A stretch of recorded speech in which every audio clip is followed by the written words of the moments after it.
پرزیدنت جمهوری تاجیکستان،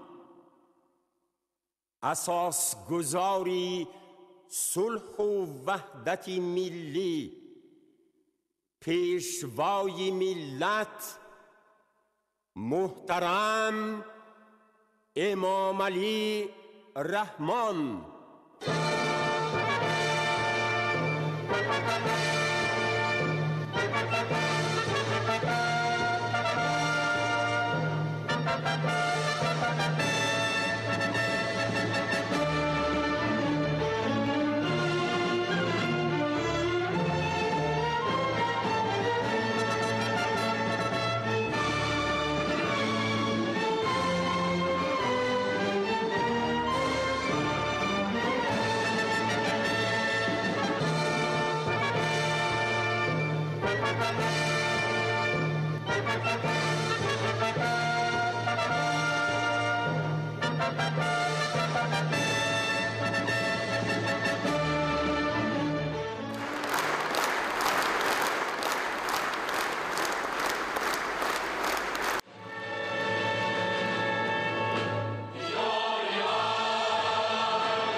محترم اعضای مجلس ملی و وکیلان مجلس نمایندگان، هموطنان عزیز،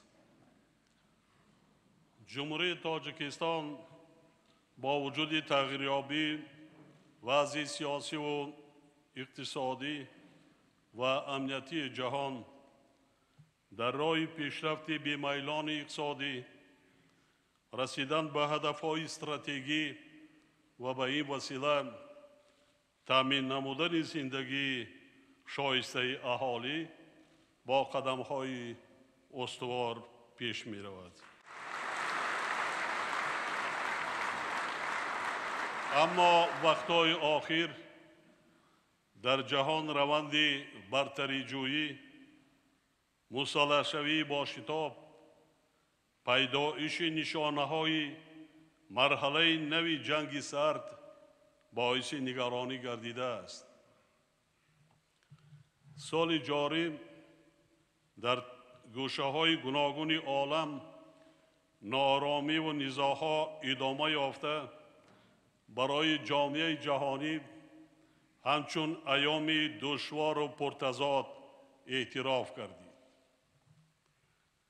در این دوره زیاده از 100 دولت دنیا مورد حمله های غیر انسانی تروریستان و افراطگرایان قرار گرفت. واقعیت چنین است که جغرافیای ناراحمی ها تا رفت دامن پهن نموده، تهدید و خطرهای گلوبالی امروز با اساسهای بنیادی ترتیب و نظام جهانی و اصولهای مناسبات بین المللی تاثیرگذار می باشد. ادامه میبده این حالت می تواند باعث عمیق گردیدن تهدید و خطرهای سیاسی و اقتصادی، امنیتی و بشری و فرهنگی در منطقه های گوناگون عالم گردد. در مرحله کنونی کشور ما با مقصد واکنش سریع با تهدید و خطرهای جهانی در روند تشکل اقتدار مناسب داخلی و خارجی تدبیرهای مؤثر می‌اندیشد. در این روند برای جمهوری تاجیکستان همگرایی بیشتر با جامعه جهان و منطقه، ساختارهای بین المللی و منطقوی، اینچنین برآمدن همکاری‌های فراگیر مهم می‌باشد. ما جانبدار نظام جهانی عادلانه بدون جنگ و نظام، گسترش همکاری و شریکی برابر و سودمند همه کشورهای عالم، تأمین امنیت جهانی و منطقوی با راه سازش و مکالمه سازنده بر اساس آیین‌نامه سازمان ملل متحد می باشد. با در نظر داشت واقعیت کنونی و با مقصد تأمین امنیت استوار جهت پیشگیری از خطرهای افزاینده تروریسم و افراطگرایی و دیگر تهدیدهای زمان معاصر، ما آماده ایم همکاری‌های گسترده را با سازمان‌های بین المللی و منطقوی و کشورهای شریک تقویت بخشیم. با این مقصد در همکاری با سازمان ملل متحد، اتحاد اروپا، سازمان امنیت و همکاری در اروپا و دیگر شریکان رشد، ماه می سال 2018 در دوشنبه برگزاری کنفرانس بین المللی سطح بلند در موضوع مبارزه مشترک با تروریسم و افراطگرایی و تندگرایی خشونت‌آمیز به نقشه گرفته شده است. تحلیل وضع امروزه جامعه جهانی و تمایل‌های مناسبت‌های بین المللی درستی راه انتخاب کرده ما را بر اساس تطبیق منفعت‌های ملی کشور ثابت می‌سازد. سیاست درهای گشاده چون محور اصلی مناسبت‌های ما با جهان معاصر واقعی، درست و سودآور بودن خود را نشان داد.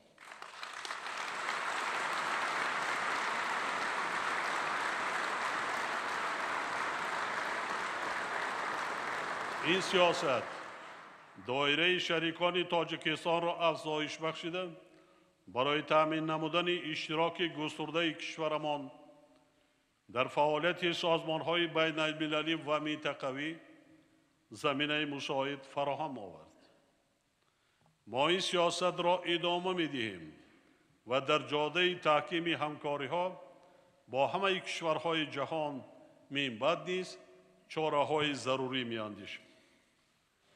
در این روند حمایه منفعت‌های اقتصادی و اجتماعی و امنیتی تاجیکستان، جلب سرمایه خارجی جهت تطبیق لایحه‌های بزرگ انفراساختاری، ایجاد شرایط مشاهده بیرونی برای رشد استوار کشور و تأمین بی‌خطری آن مهم ارزیابی می‌گردد. برای رسیدن به این هدف‌ها و حل مسائل وابسته به آب، کشور ما در عرصه بین المللی و منطقوی چندین تشبس‌های سازنده را پیشنهاد کرد. در نتیجه طبق ارزیابی‌های بین المللی تاجیکستان طی 12 ساله گذشته تشبسکار جهانی حل مسائل گلوبالی در ساحه آب اعتراف کردید.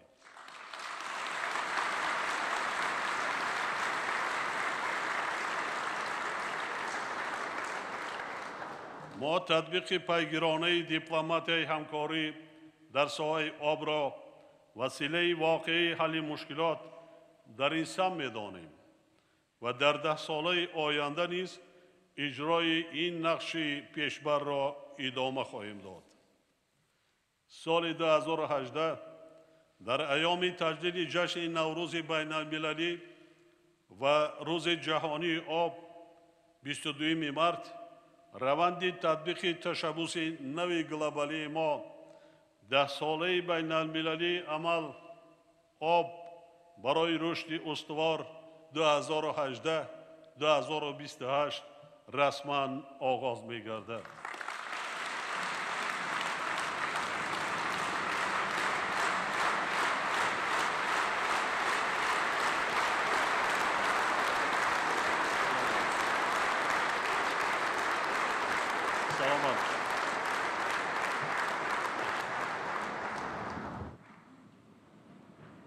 وابسته به این در ممالک گوناگون جهان از جمله کشور ما چاره‌بینی‌های مهم برگزار می‌شود.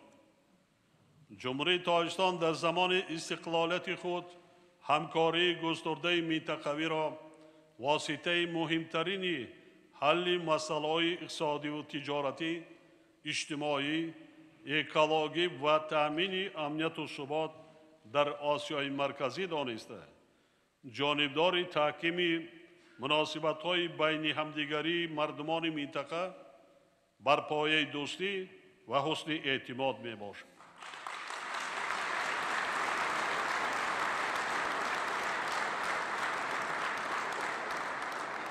عمومیت هدف و وظیفه‌هایی که در نزد دولت‌های ما قرار دارند، ضرورت در منطقه مهیا نمودن فضای مساعد رفت و آمد آزاد آدمان، انتقال بی‌ممانعت مال و سرمایه و ذخیره‌های مهنتی را تقاضا می‌نماید. با تکیه به این اصول ما می‌توانیم همکاری‌هایمان را در ساحه امنیت نیز گسترش بخشیده، یکجا بر ضد تهدید و خطرهای گلوبالی معاصر در منطقه مقاومت و ایستادگی نماییم.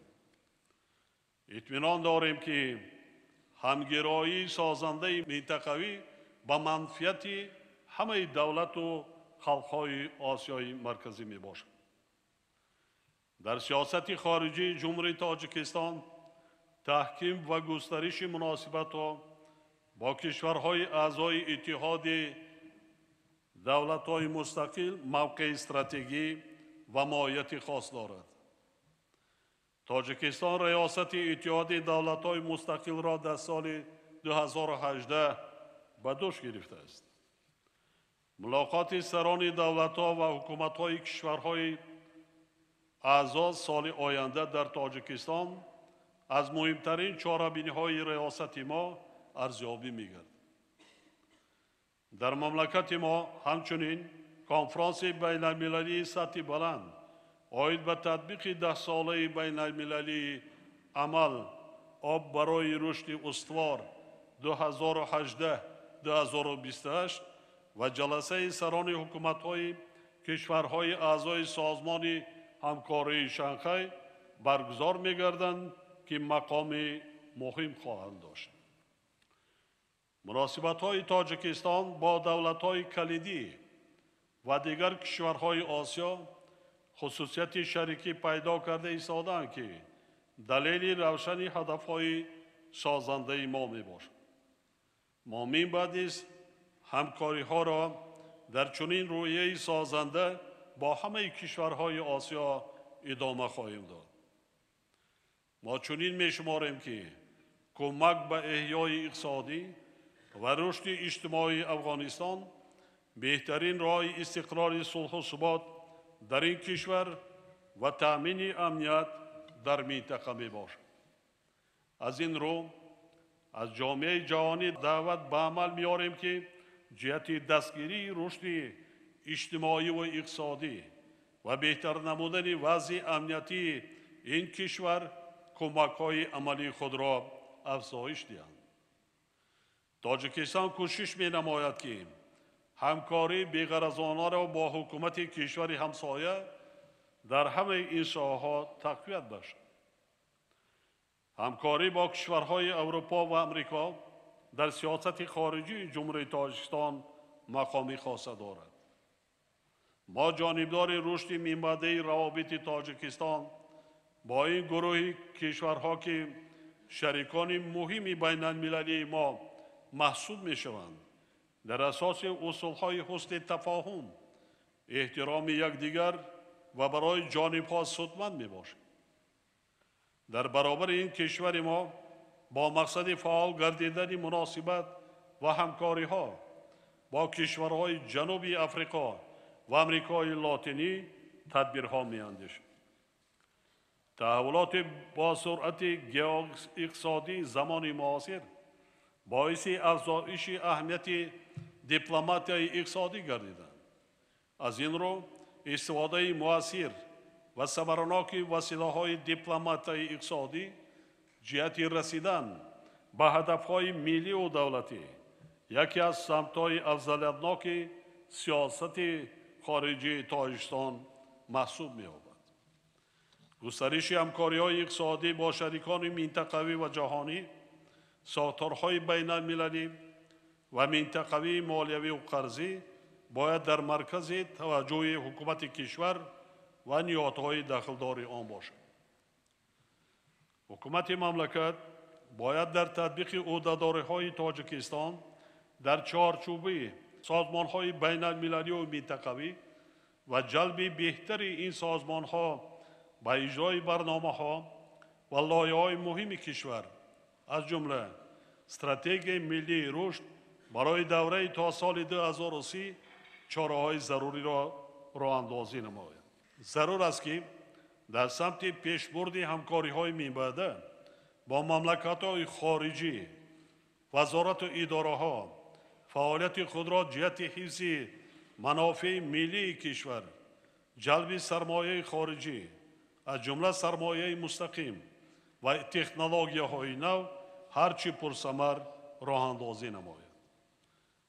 در مرحله کنونی باید به فعالیت دولت ما در سمت گسترش همکاری‌های بشری و فرهنگی با مملکت‌های دنیا بازهم وسعت بخشیده شود. ملت تاجیک صاحب آیین و سنت‌های باستانی و فرهنگی قدیمه بوده در تمدن جهانی سهمی سزاوار گذاشته است. سنت و آیین‌های نیک و جشن‌های ملی ما مثل نوروز، مهرگان و سده در طول تاریخ برای ترغیب اخلاق و معنویات سازنده خدمت کردند. از این رو ضرور است که دستاوردهای معنوی و مادی مردم شریف ما به فهرست عمومی جهانی یونسکو وارد گردند و نقش تمدن‌ساز ملت تاجیک را منبعد نیز بالا برند. به این خاطر وزارت کارهای خارجی وظیفه‌دار است که جهت پیشبرد ثمربخش هدف و وظیفه‌های سیاست خارجی و گسترش رابطه‌های بسیار سمته با کشورها و سازمان‌های بین المللی و منطقوی هرچی بیشتر تلاش نماید. هموطنان عزیز، حاضرین محترم، حکومت مملکت همه ذخیره و امکانیت‌ها را برای تجدید و بنیاد انفراساختار اقتصادی و اجتماعی، وارد نمودن تکنولوژی حاضر زمان، حل مسائل وابسته به ساحه‌های آب و انرژتیک، مخصوصاً استفاده منبع‌های انرژی برقرار شونده و تطبیق اقتصادیات سبز، فراهم آوردن فضای مساعد برای سرمایه‌گذاری و صاحبکاری، رشد بخش خصوصی و تأمین ولایت قانون سفربر کرده است. ما باید منبعد نیز دایر به حفظ منفعت‌های اقتصادی کشور استفاده ثمرناک و عاقلانه امکانیت و ذخیره‌های موجوده و دریافت سرچشمه‌های نوی رشد اقتصادی، بلند برداشتن قابلیت رقابت استحصالات وطنی و تطبیق تکنولوژی‌های اینواتسیونی کوشش نماییم. با این مقصد در کشور زمینه‌های مساعد مهیا گردیده، استراتژی و برنامه‌های دولتی قبول و عملی شده ایستادند. طی 2 سال اخیر تطبیق استراتژی ملی رشد جمهوری تاجیکستان برای دوره تا سال 2030 عملی گردیده. تدبیرهای افضلیتناک دوره اولی آن به برنامه میانه مهلت رشد جمهوری تاجیکستان برای سالهای 2016-2020 وارد شدند و نشان دهنده‌های مجموعی رشد اقتصادی اساساً اجرا گردیده ایستادند. برای رسیدن به هدف‌های پیش بینی شده در این دوره از حساب بودجت دولتی زیاده از 36 میلیارد سامانی جدا گردیده. در سالهای 2018 و 2020 با این مقصد روانه ساختن قریب 70 میلیارد سامانی به نقشه گرفته شده است. در پایان سال گذشته دستاوردهای تاجیکستان در دوره 25 سال استقلالیت دولتی مفصل بیان کرده بودم. حالا میخواهم توجه شما را به دستاورد و کمبودی‌های جای داشته و وظیفه‌ها برای سال آینده جلب نمایم. سال جاری نشان دهنده‌های ماکرو اقتصادی کشور در سطح استوار نگاه داشته شده، سرعت رشد واقعی اقتصادیات به 7% و حجم مجموع محصولات داخلی به 60 میلیارد سامانی برابر گردید. طبق دورنما در 3 سال میانبرده حجم مجموع محصولات داخلی زیاده از 30% افزایش یافته تا به 82 میلیارد سامانی رسانیده میشد. وابسته به این حکومت کشور را ضرور است که نتیجه 2 سال تطبیق برنامه را همه طرفه تحلیل کرده، میانبرد همه امکانیت‌های موجوده را برای صفتناک عملی گردیدن آن سفربر نماید. همزمان با این ثمراناکی و قابلیت رقابت همه اقتدارها را به طور نظررس بلند برداشته اصلاحات ساحه‌های اقتصادی ملی را ادامه دهد. در سال 2017 مجموع محصولات داخلی به هر نفر اهالی نسبت به سال گذشته 12% و در مقایسه با نشان دهنده پیش بینی شده برنامه‌ای 8% زیاد گردیده. درآمد پولی اهالی 10% افزایش یافت. رشد ساحه‌های اقتصادیات ملی از جمله صنعت 21.5%، کشاورزی 7.2%، مبلغ‌زاری به سرمایه اساسی بیش از 6%، سودای چکانه 6.6% و خدمت‌رسانی پولکی 1.8% تامین گردیده. تورم در سطح 6.3% نگاه داشته شد. قسم درآمد بودجت دولتی در مجموع اجرا شده. حجم بودجت سال 2018 به مبلغ 21.3 میلیارد سامانی و نظر به سال 2017 هم 7.3% زیاد معین گردید.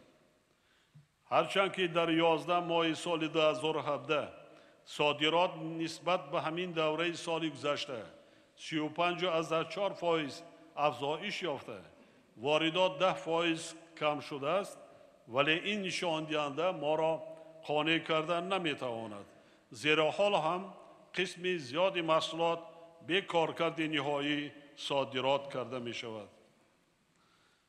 بنابراین با مسئله تقویت رشد صادرات، تیزانیدن جریان دیورسیفیکاسیون استحصالاتی به صادرات نگرانیده شده، اهمیت مخصوص داده برای کارکرد نهایی محصولات کشاورزی از جمله پخته و میوه سبزیجات، استخراج معدن، کارکرد متال و سنگ‌های قیمت‌بها، تدبیرهای ضروری اندیشیده شد.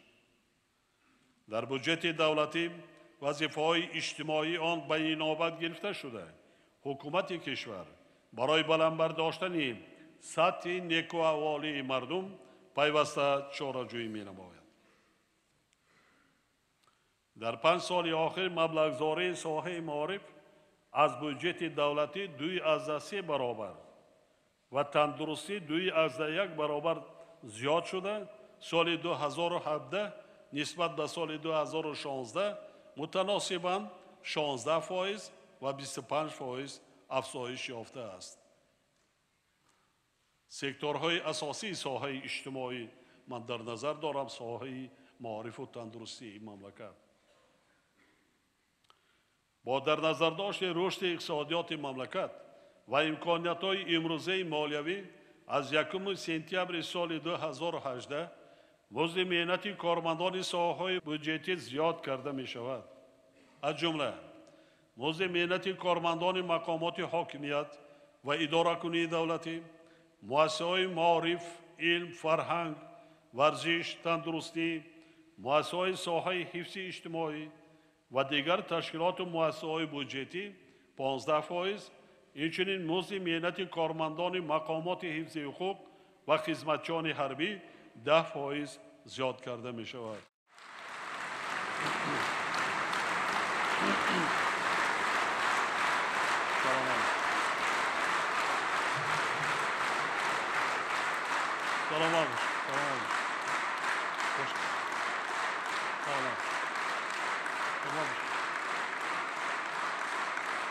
سلامت باشید.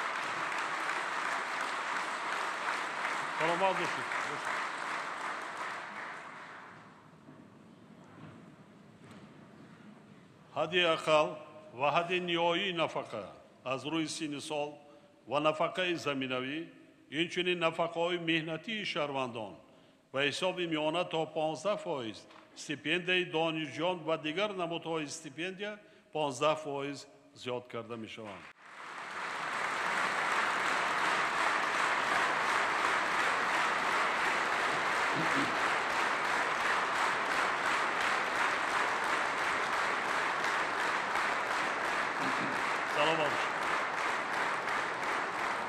جهت استفاده ثمرناک و مقصدناک مبلغ‌های بودجتی، نظارت و تأمین شفافیت خراجات آن حالا اصلاحات اداره‌کنی مالیه دولتی عملی گردیده ایستاده است. در روند تطبیق این اصلاحات ما بودجتی را راه اندازی می‌کنیم که آن بر رشد مملکت نگرانیده شده است. بودجت رشد در برابر اجرای عهده‌داری‌های اجتماعی افزاینده دولت با گسترش فعالیت اینواتسیونی و سرمایه‌گذاری، تطبیق با صفت برنامه‌های ساحوی و بنیاد انشاءات انفراستراکچوری مساعدت می‌نماید. برای بلند برداشتن ثمرناکی استفاده ذخیره‌های مالیوی و تقسیمات و استفاده مقصدناک آنها، ضرورت تقویت بخشیدن کارها در سمت تهیه و تطبیق بودجت در اساس برنامه‌های طرحریزی شده پیش می‌آید. در این روند باید به اصول‌های معاصر ارزیابی استراتژی و برنامه‌های قبول گردیده رشد اعتبار جدی داده، مبلغ‌زایی برنامه‌ای می‌باید از روی نتیجه و ثمرناکی آن تطبیق کرده شود. عملی نمودن چاره‌بینی‌ها وابسته به تنظیم تقسیم کنندگان اساسی مبلغ‌های بودجتی امکان می‌دهد که ثمرناکی فعالیت مقامات دولتی بهتر گردیده، نظارت استفاده شفاف مالیه دولتی و تطبیق برنامه‌های ساحوی تامین کرده شود. چنین تدبیرها به تکمیل روند مبلغ‌زایی در محل نیز مساعدت می‌نمایند. باید گفت که حجم بودجت‌های محلی در سال 2017 با 5.3 میلیارد سامانی رسیده. در آن حصه دستگیری از بودجت جمهوری 16.7% را تشکیل نمود. با وجود این تحلیل صفت اجرای بودجت و برنامه‌های رشد اجتماعی و اقتصادی شهر و ناحیه‌ها نشان می‌دهد که امکانیت‌های واقعی محل‌ها به نظر گرفته نمی‌شود. از این لحاظ مقامات اجرایی حاکمیت دولتی ولایت‌ها و شهر و ناحیه‌ها باید جهت بلند برداشتن ثمرناکی و تأمین شفافیت استفاده مبلغ‌های بودجتی، اینچنین تشکل سرچشمه‌های ایلاوگی بودجه‌های محلی تدبیرهای مشخص اندیش با مقصد باز هم ساده سبک و شفاف گردانیدن جریان اندازباری حکومت کشور را ضرور است که وابسته به تکمیل نظام مأموری کنانی انداز چاره‌جویی نماید. در برابر این باید شکل‌های پیشنهاد حسابات آماری و مکانیزم جمع‌آوری معلومات مکمل گردانیده شود.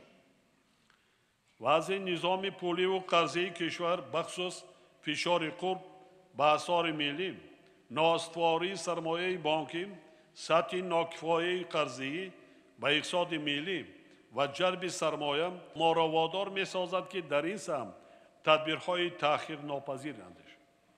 سال جاری حجم قرضه‌ای از جانب بانک‌ها نسبت به سال 2016 4% کاهش یافت. چون این وضع در نتیجه فعالیت سست و سلنگاری رهبران و مسئولان یک قطار بانک‌های تجارتی از جمله اگرا اینوستمنت و تاجیک صادرات بانک به عمل آمد. بعد سرمایه‌گذاری دولتی دو بانک نظامساز جهت بهتر نمودن وضع مالیوی آنها و پرداخت پس‌اندازهای میزاجان یک قطار کارها به انجام رسانیده شدند. ولی کارهای اجرا شده برای پوره سالم گردانیدن وضع مالیوی این دو بانک کافی نیستند. از این خاطر حکومت کشور را ضرور است که نقشه تجدید و سالم گردانی جمعیت‌های سهامی تاجیک صادرات بانک و اگرا اینوست بانک را در مهلت‌های کوتاه‌ترین تهیه و عملی نماید. پس‌اندازهای تشکیلات‌های قرضی و سنه 3 نوامبر سال 2017 مبلغ قریب 9 میلیارد سامانی را تشکیل نموده نسبت به همین دوره سال 2016 464 میلیون سامانی یا 5% کم شدند.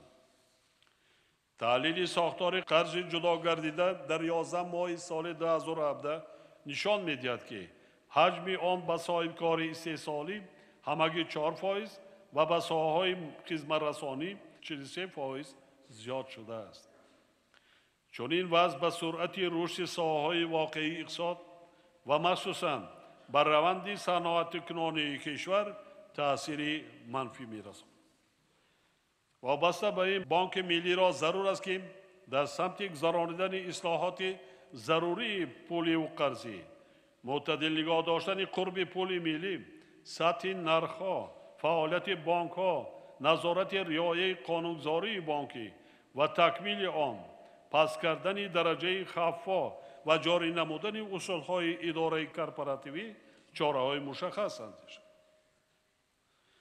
با مقصد تنظیم خدمت رسانی‌های پرداختی، آسان و شفاف گردانیدن عملیات، کم نمودن استفاده پول نقد در معاملات و وسعت بخشیدن حساب برابرکنی غیر نقدی، تدبیرهای ضروری عملی شده ایستادند. در این سمت اینفراستراکچور ضروری باید با در نظر داشت تجربه بین المللی تشکل داده شود.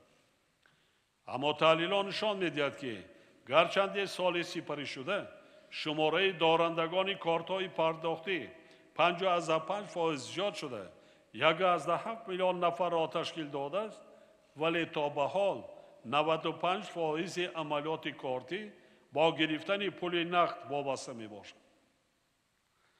در رابطه با این بانک ملی باید نظارت تطبیق استراتژی رشد نظام پرداخت کشور را پرزور کرده دایر به نصب ترمینال های پرداختی و استفاده وسیع کارتا چاره‌جویی نماید.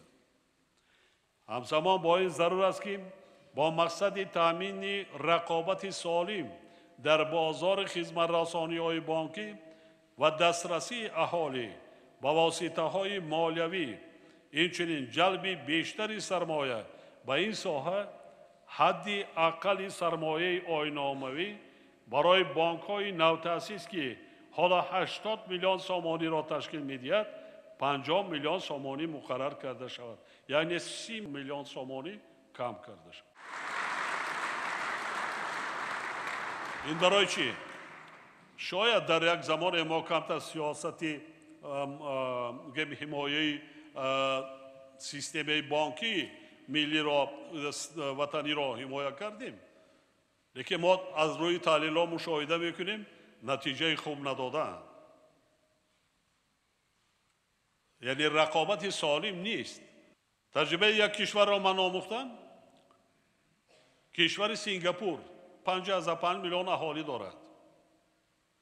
6 بانک داخلی نظامساز و 117 زیادتر فیلیال های بانک های کشورهای پیشرفته دنیا.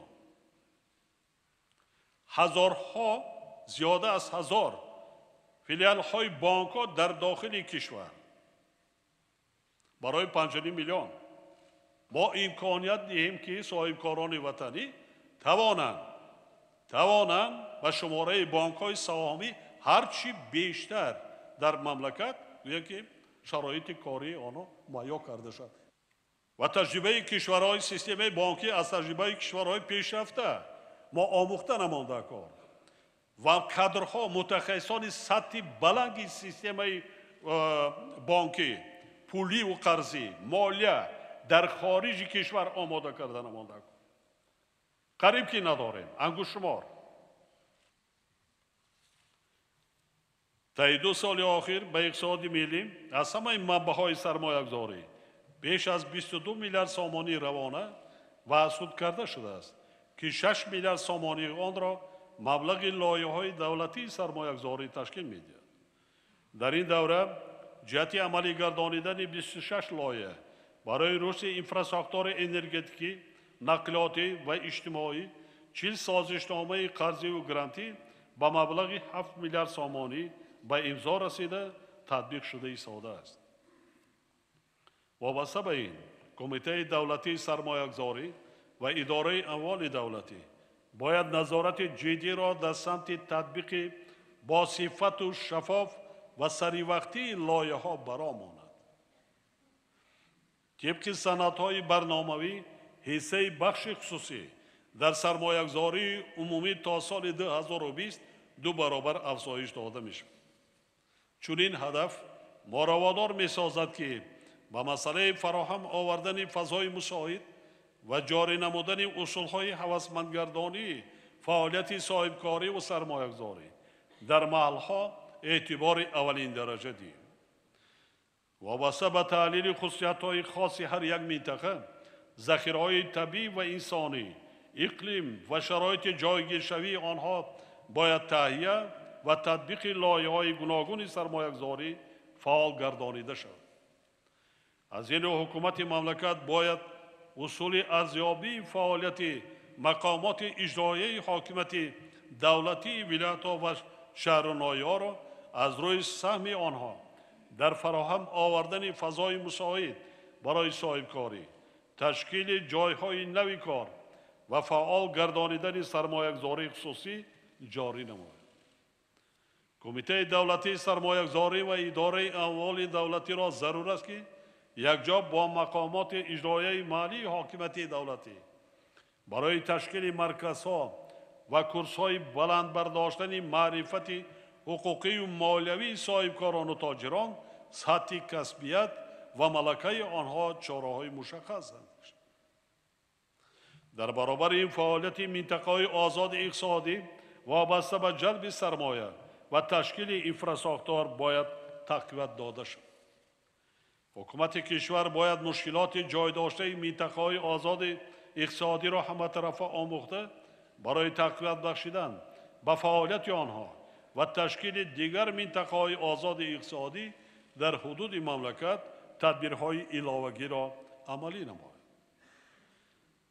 در ملاقاتی که 14 اکتبر سال جاری با صاحبکاران و سرمایه‌گذاران برگزار شد، مسائل وابسته به برد و باخت ساحه مفصل تحلیل گردیده همه پیشنهادهای صاحبکاران آموخته شدند و حالا نقشه چاره‌بینی‌ها عملی شده ایستاده است.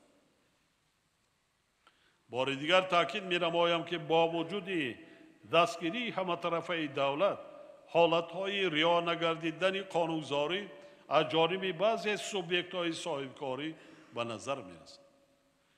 در نتیجه سنجش‌های سالهای 2016 و 2017 заронида шуда, маълум гардид ки маблағи андози аз ҷониби субъектҳои хоҷагидор пинҳон карда шуда 1.6 миллиард сомониро ташкил кардааст.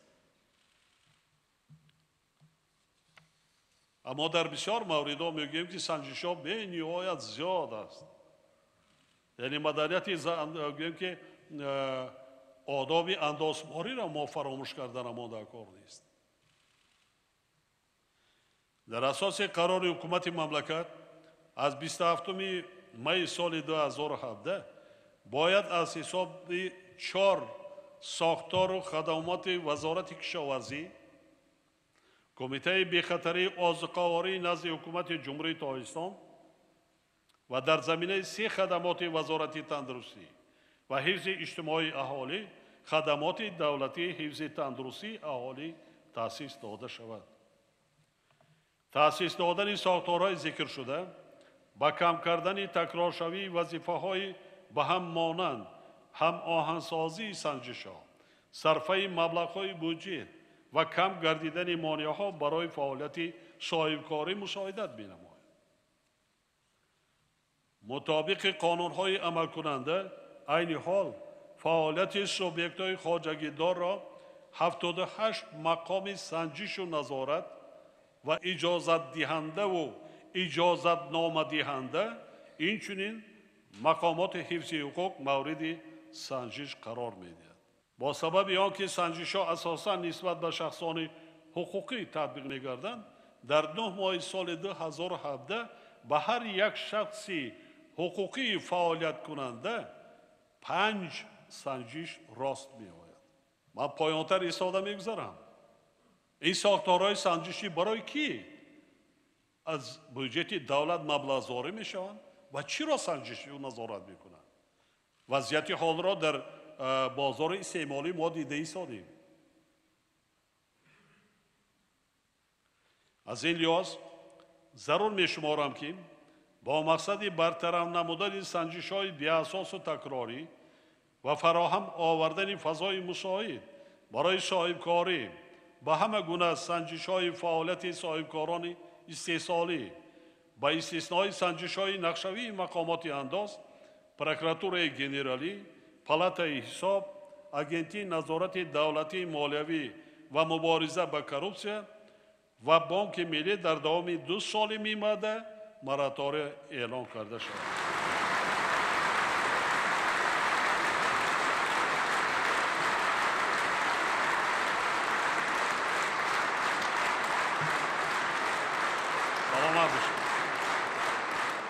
вакилони муҳтарам, бо дар назар дошти тағйирёбии вазъу талаботи бозори ҷаҳонӣ ва таъмини рушди устувори иқтисодӣ, тараққӣ додани соҳаи саноат ва коркарди маҳсулоти он то ҳадди ниҳоӣ аз ҷумлаи вазифаҳои муҳимтарин мебошад.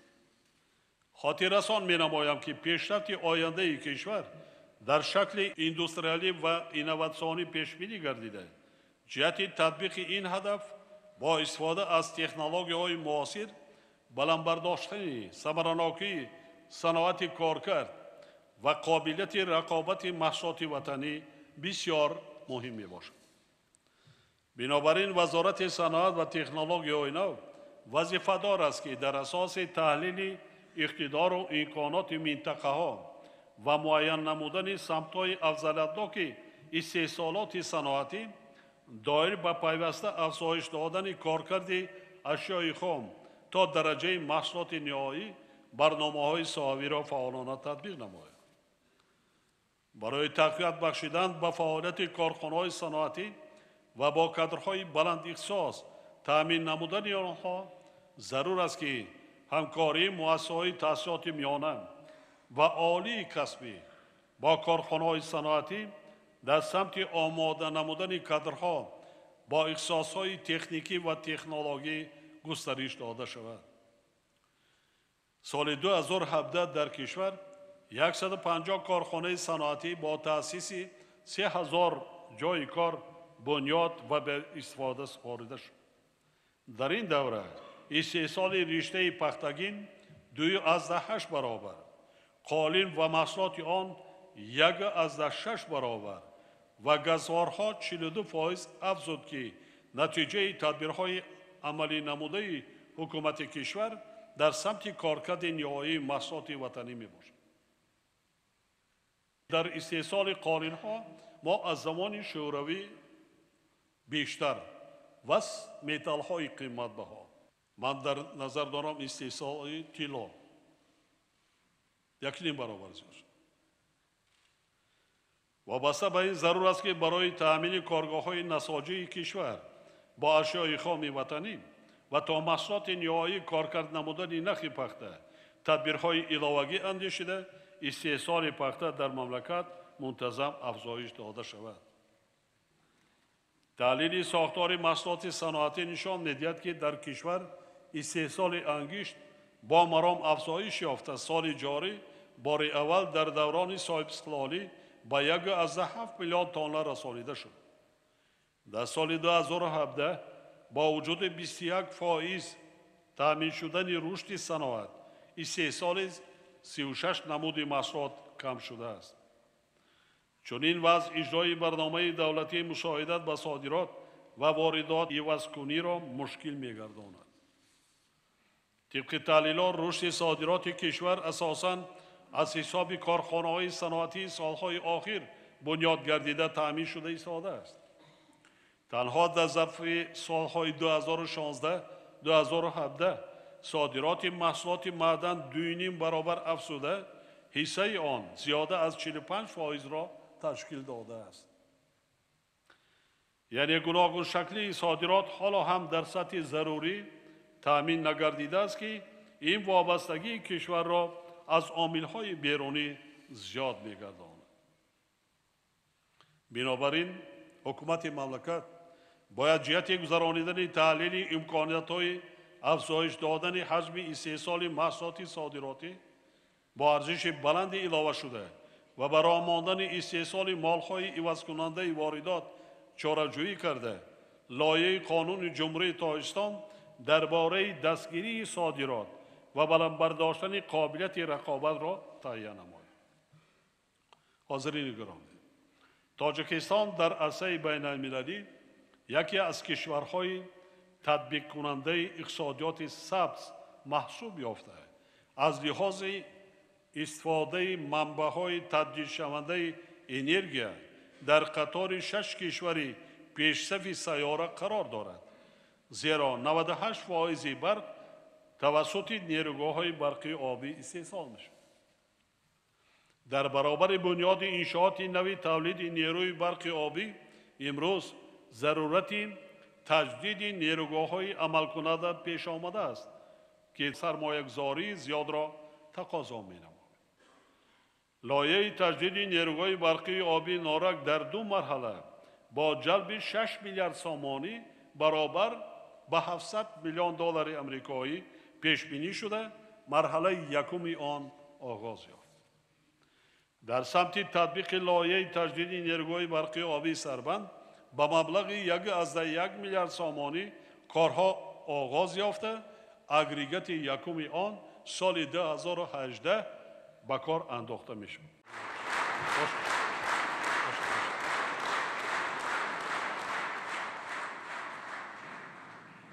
نیروگاه برقی آبی قیراقم یکی از کهنه‌ترین نیروگاه ها بوده، از سال 1957 مورد استفاده قرار دارد.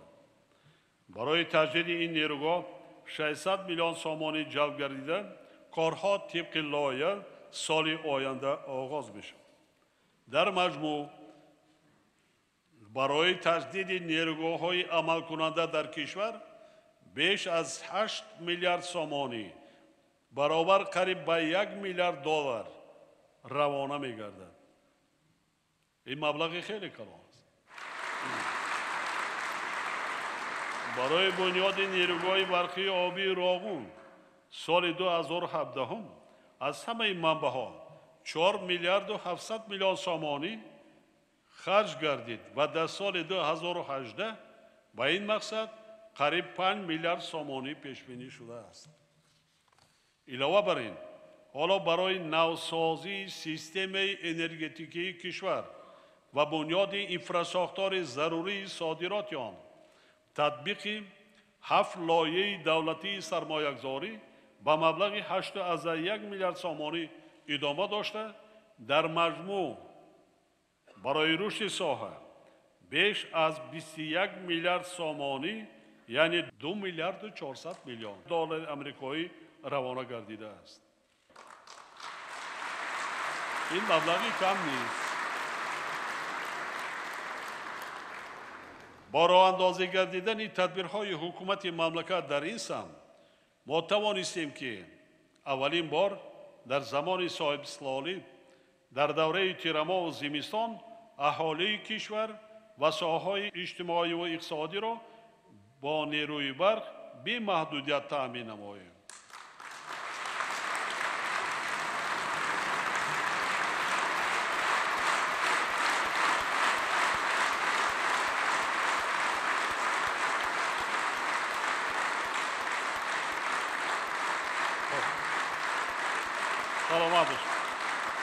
در برابر این استعمال کنندگان و تمام شهروندان کشور را ضرور است که برای کم کردن تلفات نیروی برق و استفاده صرفه‌کارانه آن از جمله توسط استفاده وسیع تکنولوژی کم مصرف کوشش نمایند.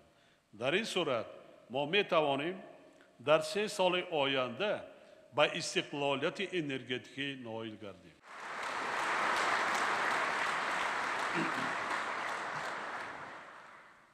هموطنان عزیز خوب در یاد دارند با ما و شما سالهای 90 5-6 سال قریب 80% اهالی مملکت در 6 ماه تیرما و زمستان 1 ساعت هم برق گرفتن نمیتوانست. حتی پایتخت مملکت همطوره. در سخنرانی ها دائما تاکید میکنم در دنیا کار نمیشدگی نیست، فقط ذوق داشتن در کار، اراده مستحکم داشتن در کار، خب مقصد گذاشته کوشش کردن در کار که با مقصد خود رسید. امروز آنچه که وقت رسیده است صرفه‌کارانه استفاده بریم، مخصوصا در فصل زمستان که اقتصادیات هم رشد کند. اقتصادیات این جای کاری، این معاش، این درآمدی بودجه، این رشد پیشرفتی دولت از خودی ما وابستگی دارد.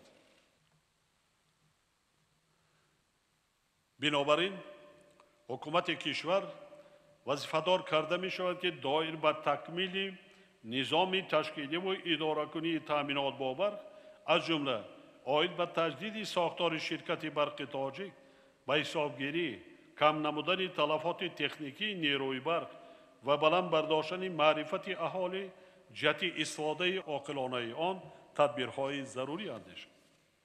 من یک مثال میارم برای مردم تاجیکستان و برای شما مقایسه کردن. این نه از در مطبوعات دوری بین المللی چاپ می شود.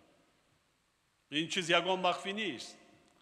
نیروی برق در تاجیکستان از همه ارزانترین در دنیا است. 17 درم.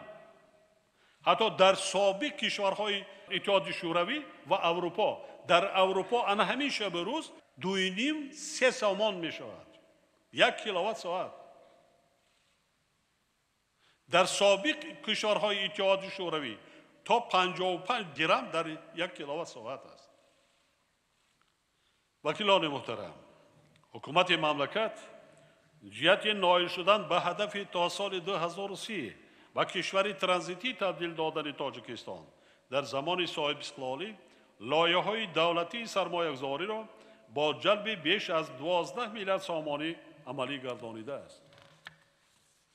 امروزها باشد تطبیق لایحه‌های دولتی سرمایه‌گذاری دایر به تجدید راه دوشنبه قرغان‌تپه، خوجند اسفره، کلاب شمس‌الدین شاهین، شکیف قلعه خم، تیمورملیک بلجوان خوالین و قطعه‌های دیگر به مبلغ 7.7 میلیارد سامانی ادامه دارد. لایحه‌های تجدید و بنیاد راه‌های ماشینگرد آب گرم نورآباد، قلعه خم ونج، قطعه خوجند کانیبادام راه خوجند اسفره، قرغانتپه، دنغره، کلاب و در مجموع بیش از 500 کیلومتر در مرحله آموزش و لایحه‌کشی قرار دارد. و ما گفتگو را با اینستیتوت‌های بین المللی و دریافت سرمایه برای عملی شدن این لایحه نیز گذراننده ایستاده‌ایم. طبق ریتینگ فورум جهانی اقتصادی در دایره نشاندهنده‌های قابلیت رقابت بین المللی، تاجیکستان از جهت صفت راه‌ها و رشد انفراساختار موقع خوب را اشغال نموده در این جاده به حیث کشور پیشقدم در منطقه ارزیابی گردید.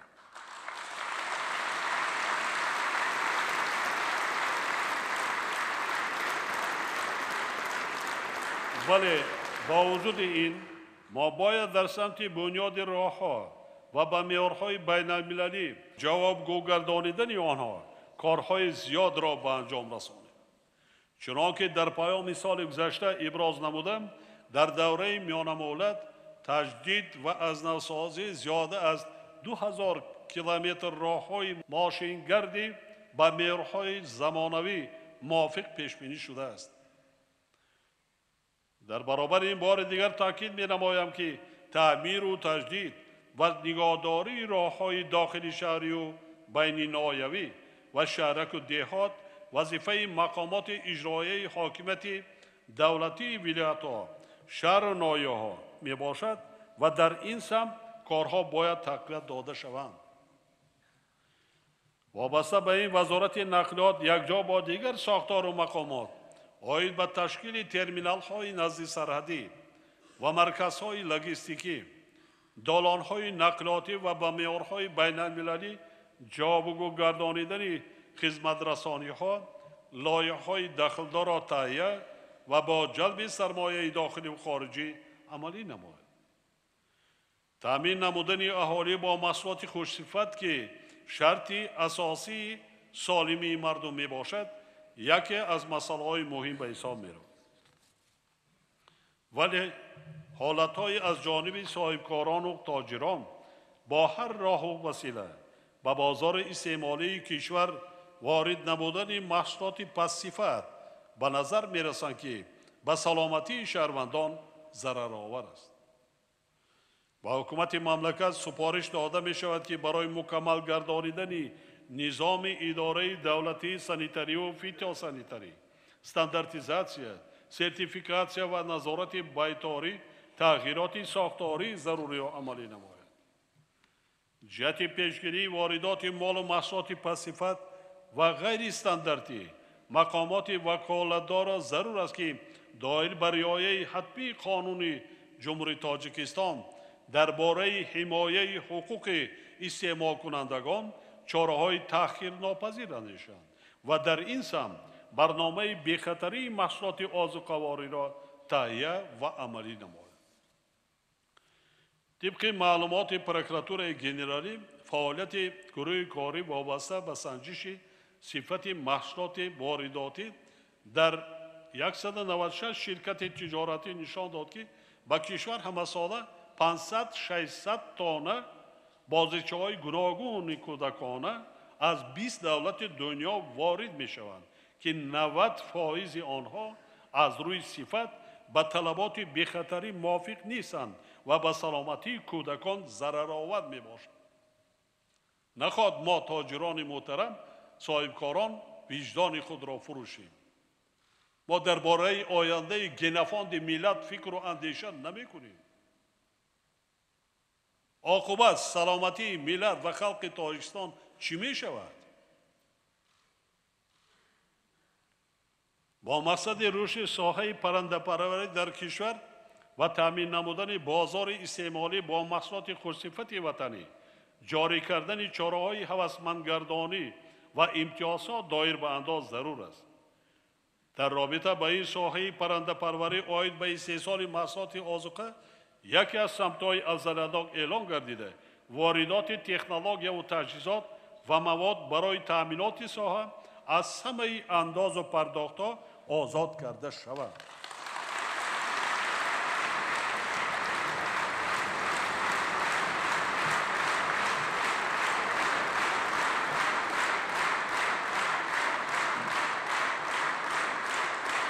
ما تحلیل کرده برآمدیم در یک سال 36,000 تن گوشت مرغ وارد میشه از ده ها کشورهای کجا؟ آفریقا، اوروگوئه. کی سنجیده است مهلت آن را، صفت آن را؟ ما دولت صاحب اصلاح برای صادرات کردن میوه سبزیجات خود در سطح دولت ها را برای دولت ها با دیگر دولت ها گفت و شنید میکنه برای اجازه دادن برای صادرات میوه خشک و میوه تر تاجیکستان اجازه نمیدین. چیکار کردیم بازار تاجیکستان؟ در کدام گوشه کنار که مالی پسیفت از اعتبار ساقط کرده شد بعضا به انسان صاحبکاران ما مبلغ ناچیز قطعی وارد کرده این محصولات زیانآور همچون زر آورده بازار داخلی ده برای مردم وای کرده ایستادن. از تحلیل‌ها برمیاد که نگهداری اکثریت 90% انبارهای نگهداری مواد گوشتی در مملکت غیر استانداردی است، با یگان طلبات جواب نمیدهد. در برابر این تکنولوژی نگهداری محصولات گوشتی در سطح ضروری و طبق معیارهای قبول شده تامین نگردیده است و صاحبکاران ضرورت است که در این سمت نیز چاره‌جویی نمایند.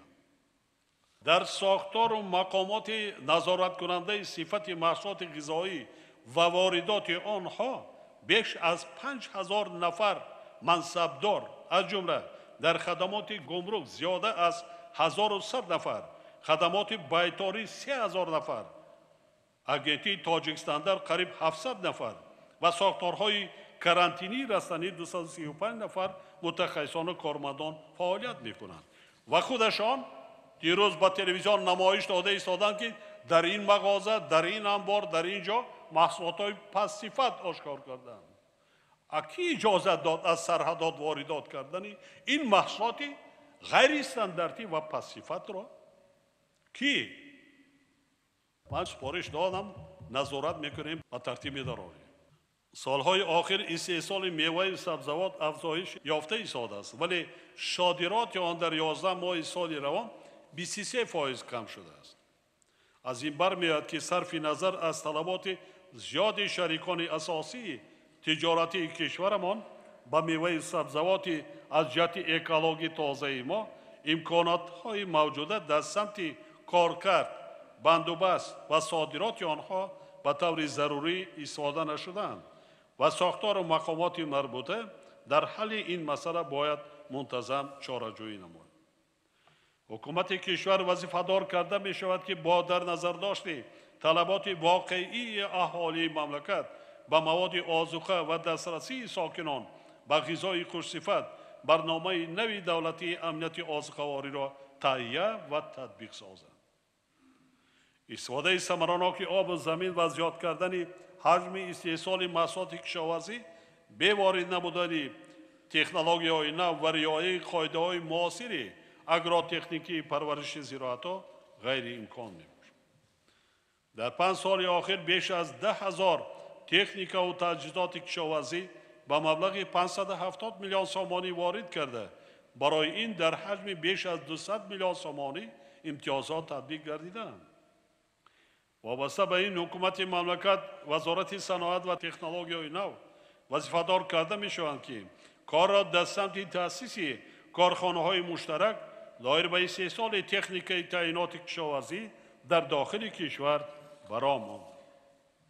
75 سال زمان گذشته و 26 سال زمان صاحب استقلالی اگر متخصصان ما کار میکردن هر سال یک نمود یک تجهیزات یک تکنیک کشاورزی استحصال میکردیم قریب 50% طلبات یک ساحه اگرایی مملکت را با ماشین‌های خواجگی اشتغال تامین میکرد. وزارت کشاورزی، کمیته دولتی اداره زمین و گیاه‌زیستی، اگنتی بهداشت زمین و آبیاری، مقامات اجرایی محلی حاکمیت دولتی باید با جلب صاحبکاران وطنی و خارجی جهت بهتر نمودن حالت میراثی زمین‌ها برای ماندن اصول‌های اینتنسیوی استحصالات کشاورزی، پورا به گردش کشاورزی وارد نمودن زمین‌های بایر، مخصوصاً بلند برداشتن مدنیت استفاده زمین چاره‌جویی نماید. دایر به استفاده مدنیت زمین سال 1993 ماه مای در شهر اصفهان سمینار گذرانده بود. من تجربه جمهوری چین را آموخته بودم. من در سفر از اردن برگشتم. کشوری که در جهان از پرابلم نرسیدن آب جای دوم را اشغال میکند. تنقیصی آب نیست. نه آبی آشامیدنی، نه آبی کشاورزی. به نهایت پرابلم اول. لیکن اگر تکنیکی کشاورزی در همین زمین اکثریتش گچ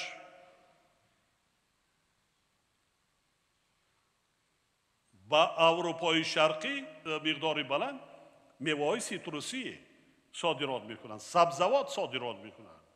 آب را از باران در جای پستی آب را منع میکنند. 700 تگش پلی‌اتیلن میگیرند که آب زمین نکشد. بعد آب پر شدن بالای آب را باز محکم میکنند و در فصل زمستان و در تابستان هم ساحه کشاورزی هم از زمین تازه کرده آبی آشامیدنی.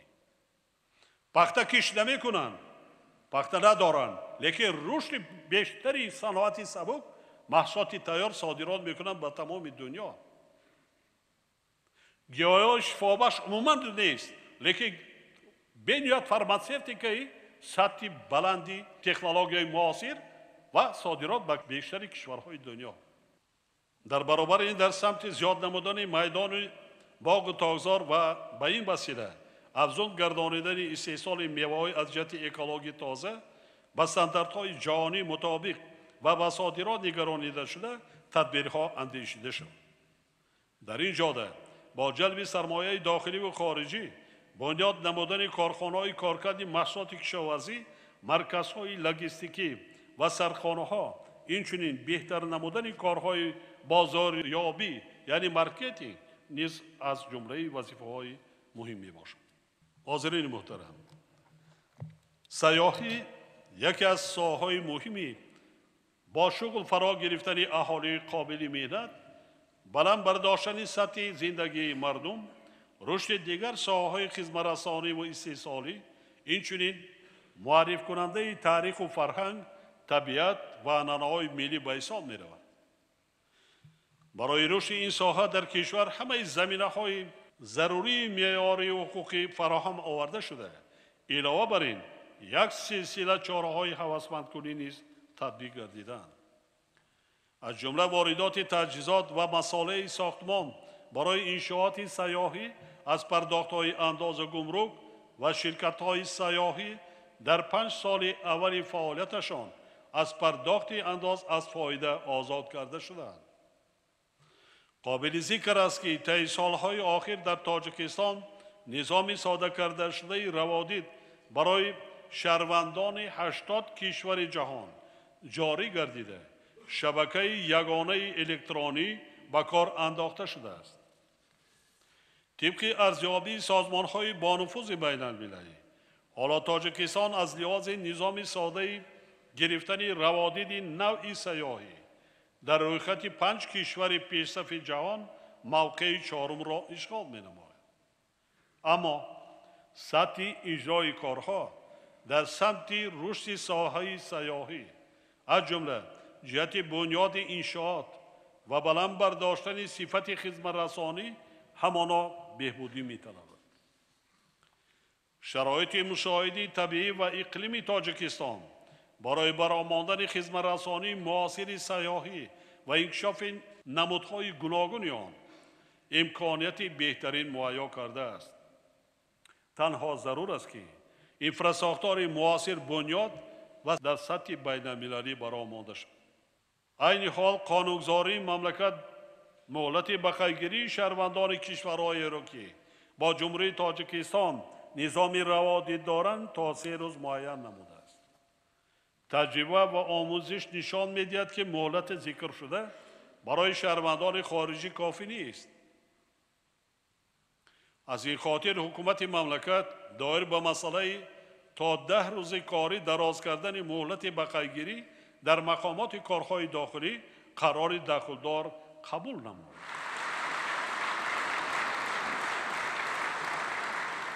روند دادن روادید به مهیا ساختن اینفراساختار داخلدار در سرحد دولتی کشور غیر امکان است.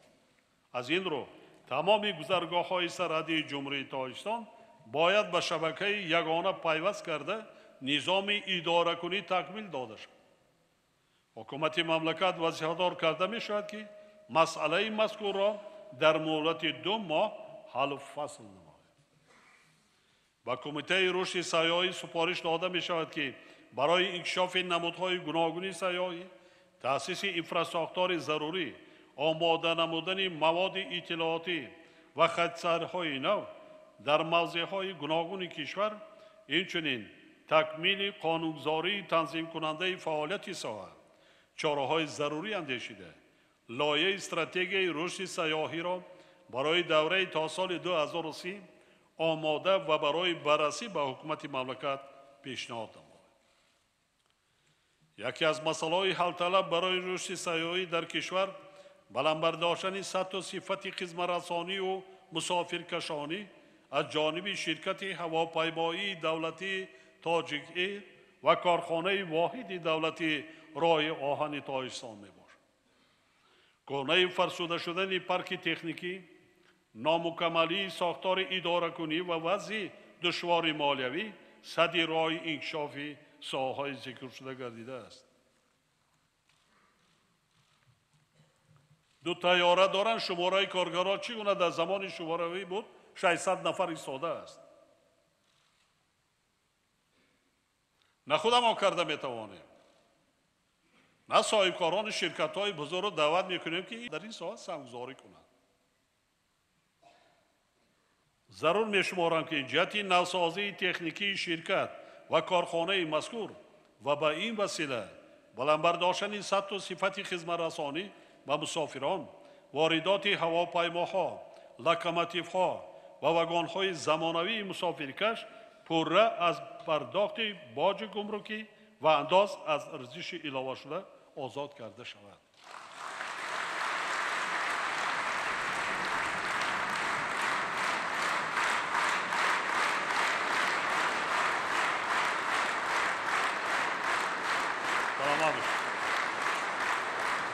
همزمان با این با حکومت کشور سپارش داده می شود که برای بلندبرداشتن قابلیت رقابت شرکت دولتی تاجیکی برنامه مخصوص دستگیری دولتی آن را تهیه و عملی نماید.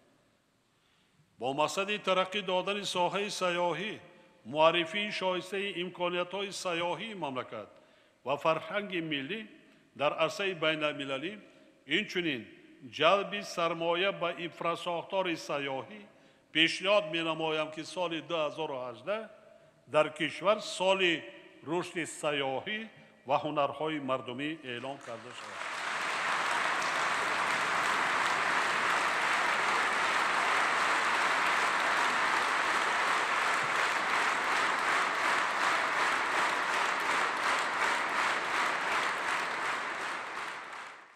در این روند حکومت کشور را ضرور است که برای رشد هنرهای مردمی و صاحبکاران و هنرمندان جدا نمودن قرض‌های امتیازناک را توسط فاند دستگیری صاحبکاری وسیع برآماند.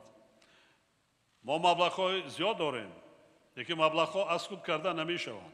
تحت نظارت جدی گرفته بی‌واسطه در نواحی‌های دوردست کوهستان آنهایی که به هنرمندی، کاسبی دیگر مشغول هستند با آنها جدا کردن در کار به هر کدامی آنها. اینچنین با مقصد هوسمند گردانی اهالی جهت استحصال مالهای نیاز مردم در خانه و رشد هنرهای مردمی از 1 ینور سال 2018 فروش چنین مال و مواد از پرداخت همه نمودهای انداز آزاد کرده شد.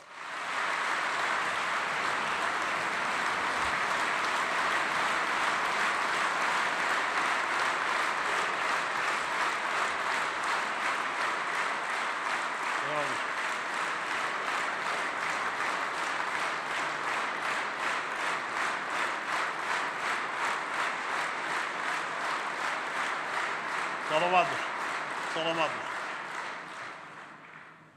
تکرارم شود میگم به تمام نمودهای انداز در آن همه کارهایی که در خانه اجرا میکنند. کاسبی است، هنرمندی است، اطلس بافی است، ادرس بافی است، سوزنی دوزی است.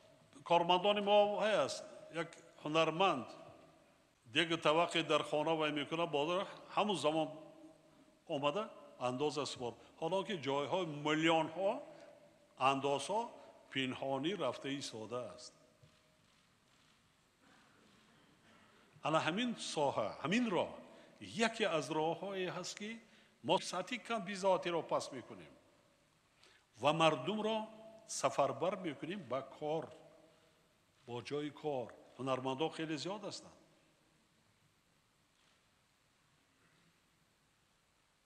خاطر نشان میسازم که تکمیل نظام اداره کنی دولتی و پیشنهاد خدمت رسانی های باصفت سمت مهم اصلاحات اقتصادی به حساب می رود.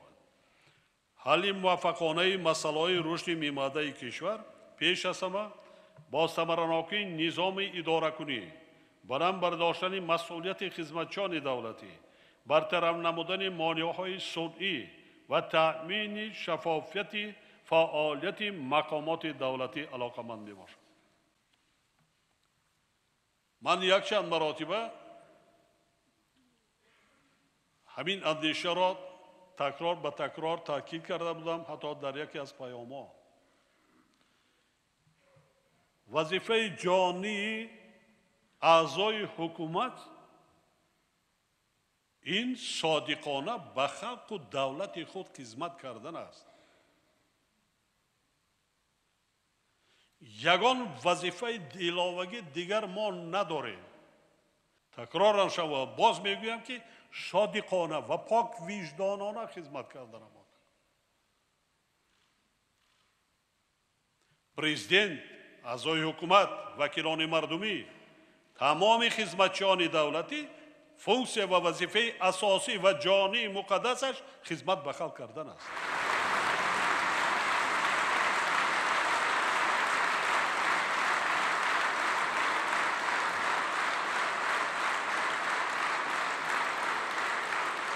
سلامت باشید. سلامت باشید.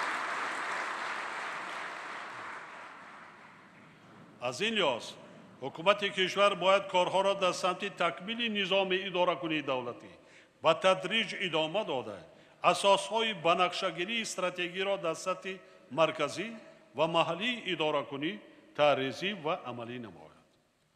وکیلان ارجمند، نشاندهنده‌های رشد نیروی انسانی از سه سمت اساسی دسترسی به تحصیلات، تندرستی و دراز عمری و سطح شایسته زندگی عبارت می‌باشد.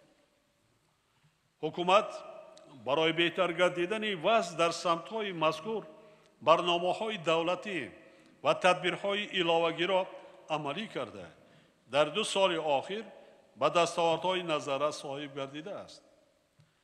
مخصوصاً ما در ساحه علم و معارف اقدامات جدی را راه اندازی کرده اصلاحات و نوسازی را با سرعت پیش برده ایستاده ایم. سال 2017 از حساب همه سرچشمه ها جهت ساختمان و از نوسازی مؤسسه‌های تعلیمی زیاده از 400 میلیون سامانی صرف گردیده 24,000 جای نشست مهیا کرده شد. به نزدیکی یک معلومات با واسطه تلویزیون هم بود. در روزنامه مشاهده کردم یک کشوری که زیاده از 100 میلیون اهالی دارد در یک سال 30,000 جای نشست برای خوانندگان مهیا کرده است. البته این نشانه آن است که رشد افزایش اهالی ما به حساب میانه هر سال 2.5-2.6% زیاد شده ایستاده است.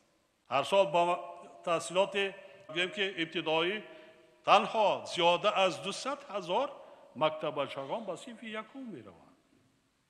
سال 2018 این روند ادامه یافته. مبلغ‌های بودجه دولتی و لایحه‌های سرمایه‌گذاری به این سمت روانه کرده میشد. اینچنین با قرار حکومت کشور برنامه دولتی تامین مؤسسه‌های تحصیلات عمومی جمهوری با کابینت‌های فنی و آزمایشگاه‌های مجهز تعلیمی برای سالهای 2018-2020 قبول گردید. نشان دهنده‌های درجه تحصیلات ثابت می‌سازند که سوادناکی میان اهالی کلانسال بالا رفته. حصه شهروندانی که تحصیلات ابتدایی، میانه و عالی کسبی میگیرند به مراتب افزوده ایستاده است. موافق نظرسنجی که سازمان‌های با نفوذ جهانی دایر به کشورهای رو به انکشاف انجام دادند، سال 2017 تاجیکستان از روی 4 نشان دهنده دسترسی به تحصیلات، صفتی تحصیلات، سرمایه انسانی و قابلیت رقابت آن در میان 101 کشور جهان جای 54 را صاحب شده است. از روی این تحلیل تاجیکستان در فضای اتحاد دولت‌های مستقل یکی از جایهای اول را اشغال نمود.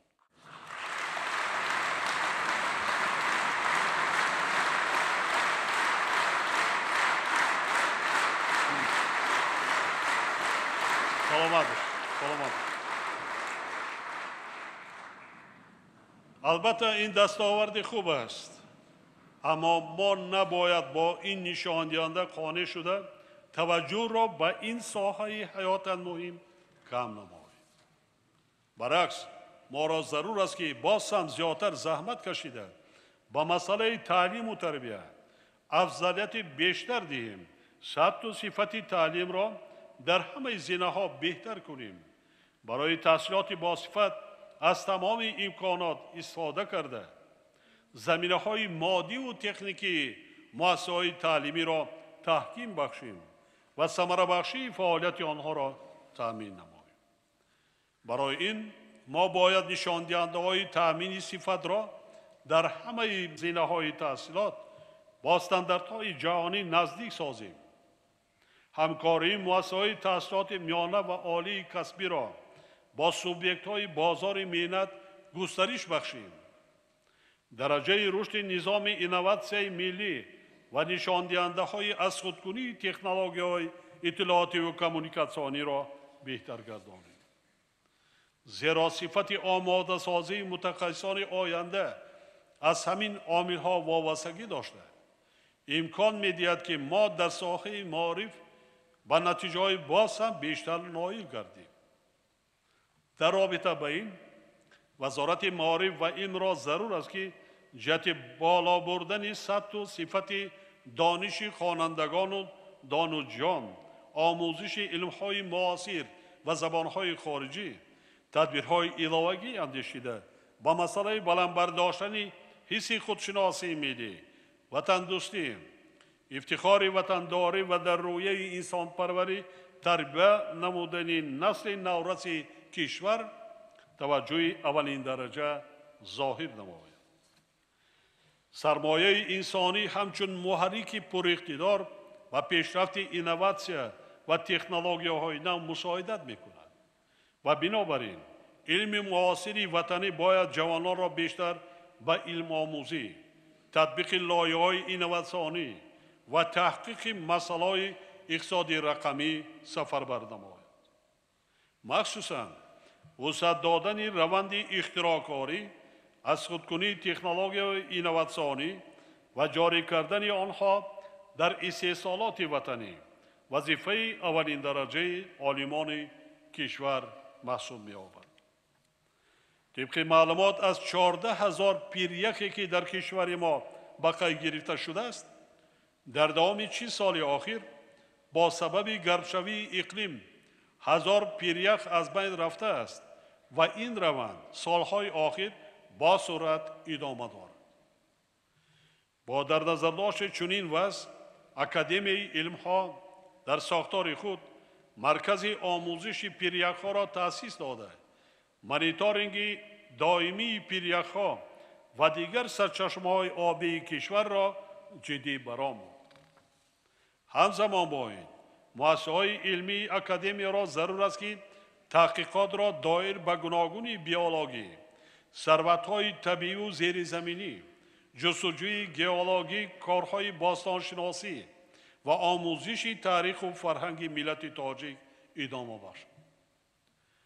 در شرایط امروزه که علم و تکنولوژی با سرعت کیهانی پیشرفته ایستاده است، عالمان کشور را ضرور است که جهت بلند برداشتن قابلیت رقابت علمی وطنی کارهای تحقیقاتی و تکنولوژی را وسعت بخشد.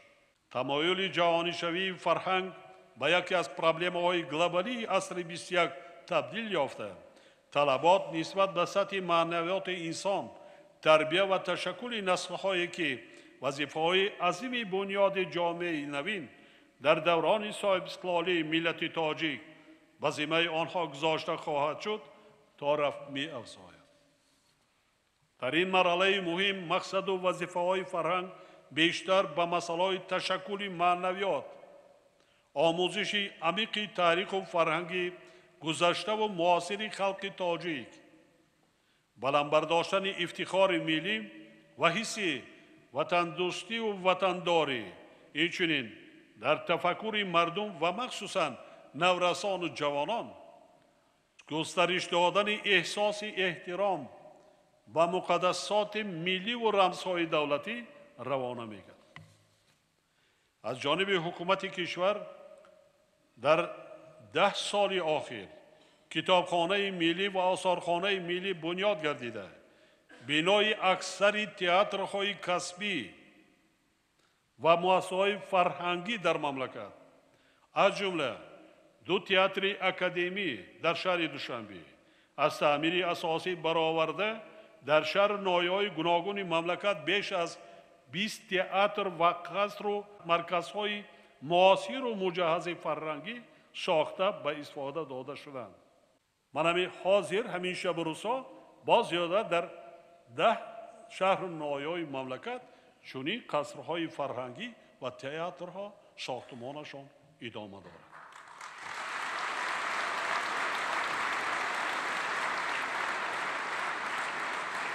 برای تیار کردن کادرهای ساحه فرهنگ 2 مؤسسه تحصیلات عالی کسبی، کنسرواتوریای ملی و دانشکده دولتی صنعتی تصویری و دیزاین تأسیس داده. دانشکده دولتی فرهنگ و صنعتی به نام میرزا ترسونزاده پوره از تعمیر اساسی برآورده. ارکستر مکمل سیمفونی در هیئت 120 نفر تشکیل کرده شد. در برابر این در خارج کشور صدها نفر متخصصان ساحه فرهنگ تربیت یافته، ایده از آنها علاقه در تئاترهای کسبی و مؤسسه‌های فرهنگی فعالیت کرده ایستادند. با وجود این حالا هم نرسیدن کادرهای بلند اختصاص ساحه فرهنگ مشاهده می شود. همه این یادآوری را از همین من بیان کرده ایستادم. این کارها که تنها در زمان صاحب استقلالی ما به انجام رساندیم. پیش یک دانشگاه صنعت داشت. علاوه‌اً صدها نفر خود من از رهبران دولت‌های پیشرفته دنیا درخواست کرده کوتا گرفتند، مخصوصاً برای ساحه صنعت و فرهنگ مملکت متخصصانی که در بعضی دانشگاه و کنسرواتوری ملی چنین شرایطی است ما در خارج مملکت آماده کرده ایستادیم. لیکن تحلیلان نشان می‌دهد که از 16,000 نفر کارمندان ساحه فرهنگ مملکت 30% با معلومات میانه کار و فعالیت میکنند. از کجا؟ ساحه رشد میکند. از این رو وزارت فرهنگ وظیفه‌دار است که در دایره تطبیق برنامه دولتی تیار کردن متخصصان ساحه فرهنگ، صنعت و طبع و نشر برای سالهای 2018-2022 مشکلات جای داشته را برطرف نماید. همچنین ما را ضرور است که فعالیت مؤسسه‌های تعلیمی صنعت و هنر، آثارخانه و کتابخانه ها، تئاترها و مرکزهای فرهنگی را بهتر گردانیم. اهل جامعه را به این مؤسسات هرچه بیشتر جلب کنیم و با این راه بر روند بلند برداشتن سطح معرفت و معنویات اهل جامعه علل خصوص نورسان و جوانان، یعنی نسل‌های آینده‌ساز ملت و رشد فرهنگی ملی تکانی جدی بخشد. شرم کردن مانند کارگی نیست، بعضن بایگری های ما را دیگران و با هر راه واسطه کشیده گرفته ایستاده. ما دیده ایستادیم وقتی که صاحبی نکردی همین خدمت. وکیلان محترم، حکومت مملکت با در نظر داشت آنکه سلامتی مردم شرط مهمترین پیشرفت مملکت می باشد، به حل مسائل وابسته به تندرستی اهالی اعتبار اولین درجه می دهد. برای دولت ملت سالم در کار، خلق سالم در کار. در دوام 26 سال در کشور برای تامین نمودن اهالی و ساحه‌های اجتماعی با آب تازه و با صفت نوشاکی که عامل اساسی حفظ سلامتی می باشد، با مبلغ قریب 1 میلیارد سامانی لایحه‌های دولتی سرمایه‌گذاری و کمک بیرون عملی گردیده. در این سمت تطبیق لایحه‌ها باز با مبلغ 1.2 میلیارد سامانی در شهر و ناحیه‌های گوناگون مملکت ادامه دارد. در ساحه تندرستی و حفظ اجتماعی اهالی اصلاحات با مرام ادامه یافته. در نتیجه منتظم افزودن مبلغداری در 2 سال آخر صدها مؤسسه‌های نوی تندرستی که دارای تجهیزات زمانوی طبی می باشند مورد استفاده قرار گرفته. سطح و صفت خدمت رسانی طبی به اهالی بهتر شده ایستاده است. با وجود پیشروی‌ها باید گفت که در ساحه حالا هم یک سلسله مشکلات باقی ماندند که اصلاح سری وقتی میخواد. تاجیکستان ما دارای نعمت‌های بی‌بهای طبیعی، آب‌های طبابتی و گیاه‌های شفابخش بوده. محیط و طبیعت کشورمان برای رشد ساحه‌های داروسازی و بنیاد استراحتگاه‌ها در موضع آب‌های شفابخش بسیار موافق میباشد. ولی استفاده از این امکانات و تشکیل انفراستراکچور معاصر طبابتی و سالمگردانی هنوز قانع کننده نیست. در پایان سال گذشته دایر به مسئله پس‌صفت بودن مواد داروواری و پیش نرفتن صنعت داروسازی اظهار نگرانی کرده بودم، ولی وضعیت در این سمت تا به حال بهتر نگردیده است. حالا در مملکت 32 کارخانه خرد ساحه فعالیت دارد، ولی آنها همگی 240 نامگوی مواد داروواری و طبی را استحصال میکنند. یعنی نرسیدن داروواری، پس‌صفت بودن اکثری آنها و رشد نکردن صنعت داروسازی در مملکت به یکی از مسئله‌های تشویش آور تبدیل یافته است. حالا که در کشور ما زیاده از 3,500 نوع گیاه‌های شفابخش و صدها سرچشمه آب‌های گرمی طبابتی موجودند. حالا هم طبیبان ما به تشخیص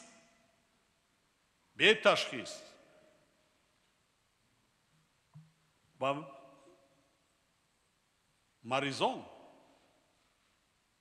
شماره زیادی داروواری نوشته میکنند. این بازار داروهای پس‌صفتی وارد شده را میتیزاند به تشخیص.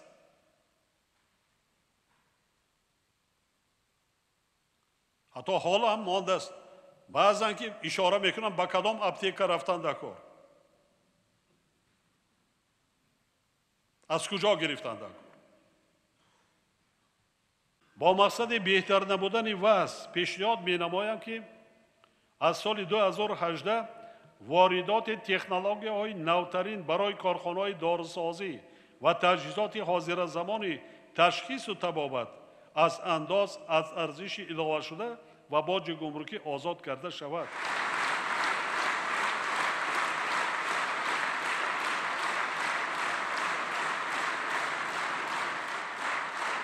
سلامت باشید.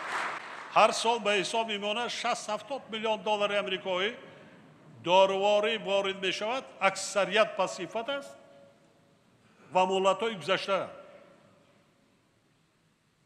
اگر ما در داخل امکانیتیم در 4-5 سال ما فکر میکنم این پرابلم از بین می رود. ما در داخل امکانیت ها داریم، شرایط داده مانده.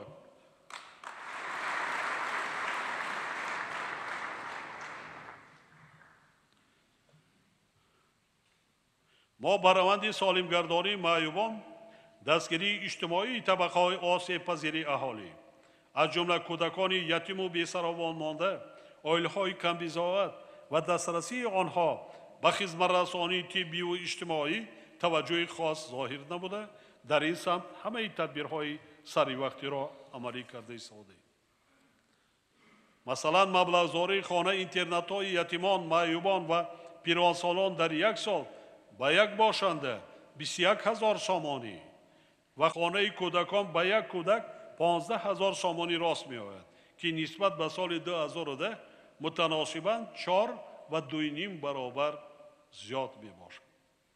برای مکتب اینترنت های نظام معارفی کشور باشد به یک خواننده در یک سال از بودجت دولت به حساب میانه 7,500 سامانی مبلغ صرف کرده می شود که افزایش آن در 7 سال آخر بیش از 3 برابر را تشکیل میده.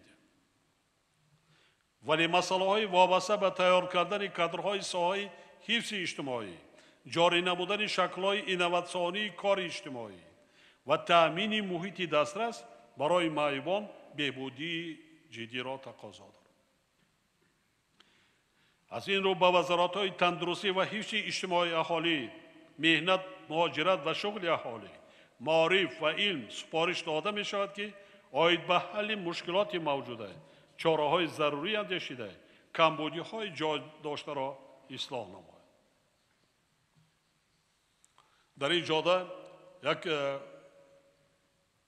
بیان فراموش نکنم.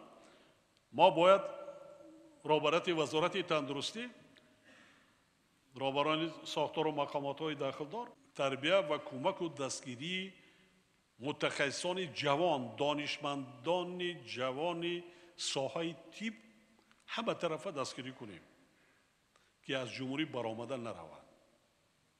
همین تندنسی هست.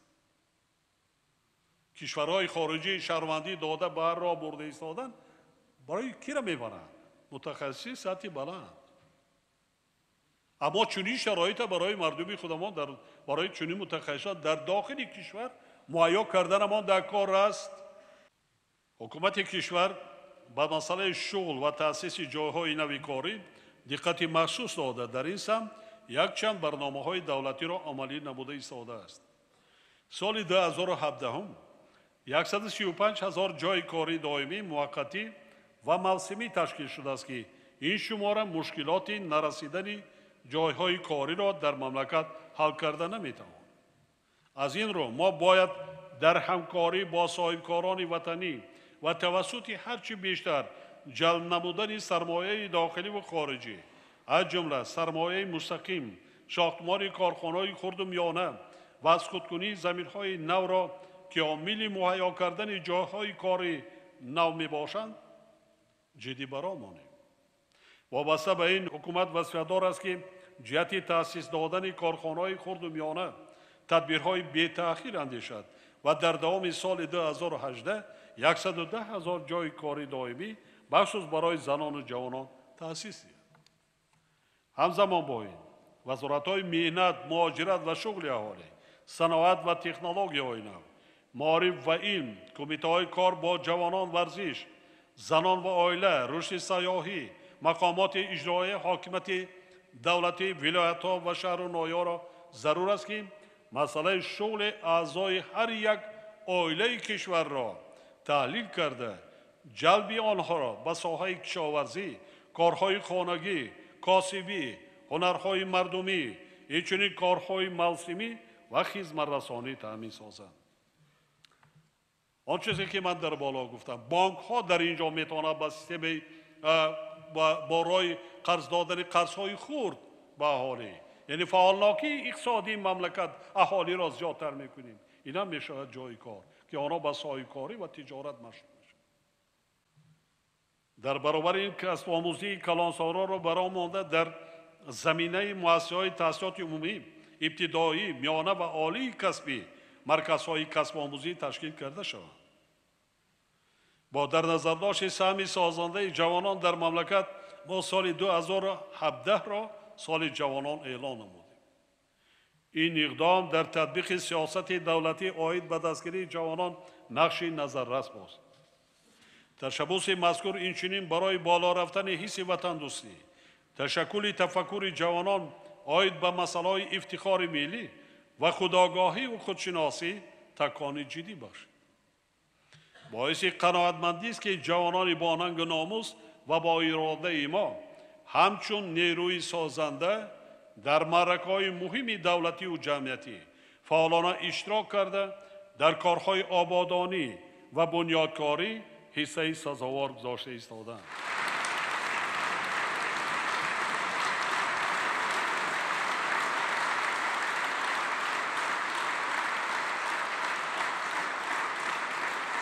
سلامت باشید.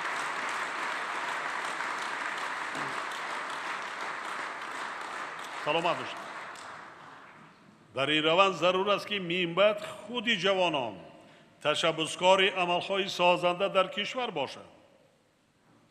دستاوردهای علمی و ایجادی خود را سری وقت معرفی سازند. به مقابل ظهورات نامطلوب مبارزه برند. زیرکی سیاسی را از دست نداده در حفظ امنیت جامعه و دولت آماده باشند.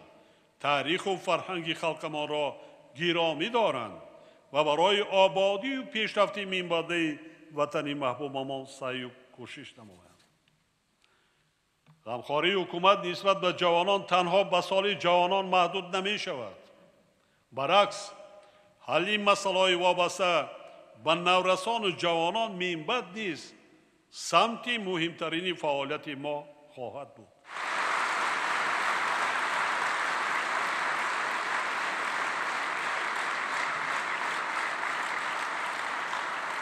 اگر شما به تالار امروزه نظر افکنید میبینید که قسمی زیاد بیش از 60% در این تالار حاضر بودگان را جوانان تشکیل میکنند. من این سپارش را دادم که دعوت کنید.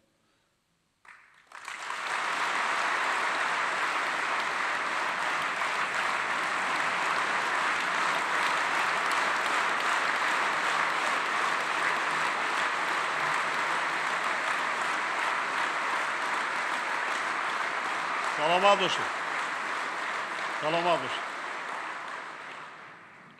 ما باید به عاموی گردانی ورزش، تبلیغ طرز حیات سالم و رشد بیمیلان ورزش در مملکت توجه بیشتر ظاهر نماید. ورزش همچون قاصد صلح واسطه بهترین معرفی دولت و ملت در عرصه بین المللی به شمار می‌رود.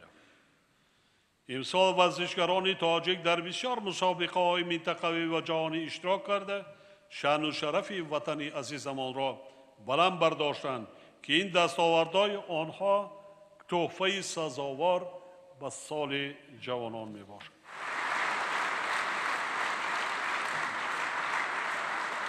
هرچند که در شهر نایای مملکت از سال 2011 تا 2016 بیش از 1400 انشاءات ورزشی نو بنیاد گردیده، قریب 1100 انشاءات تعمیر و تجدید شده است.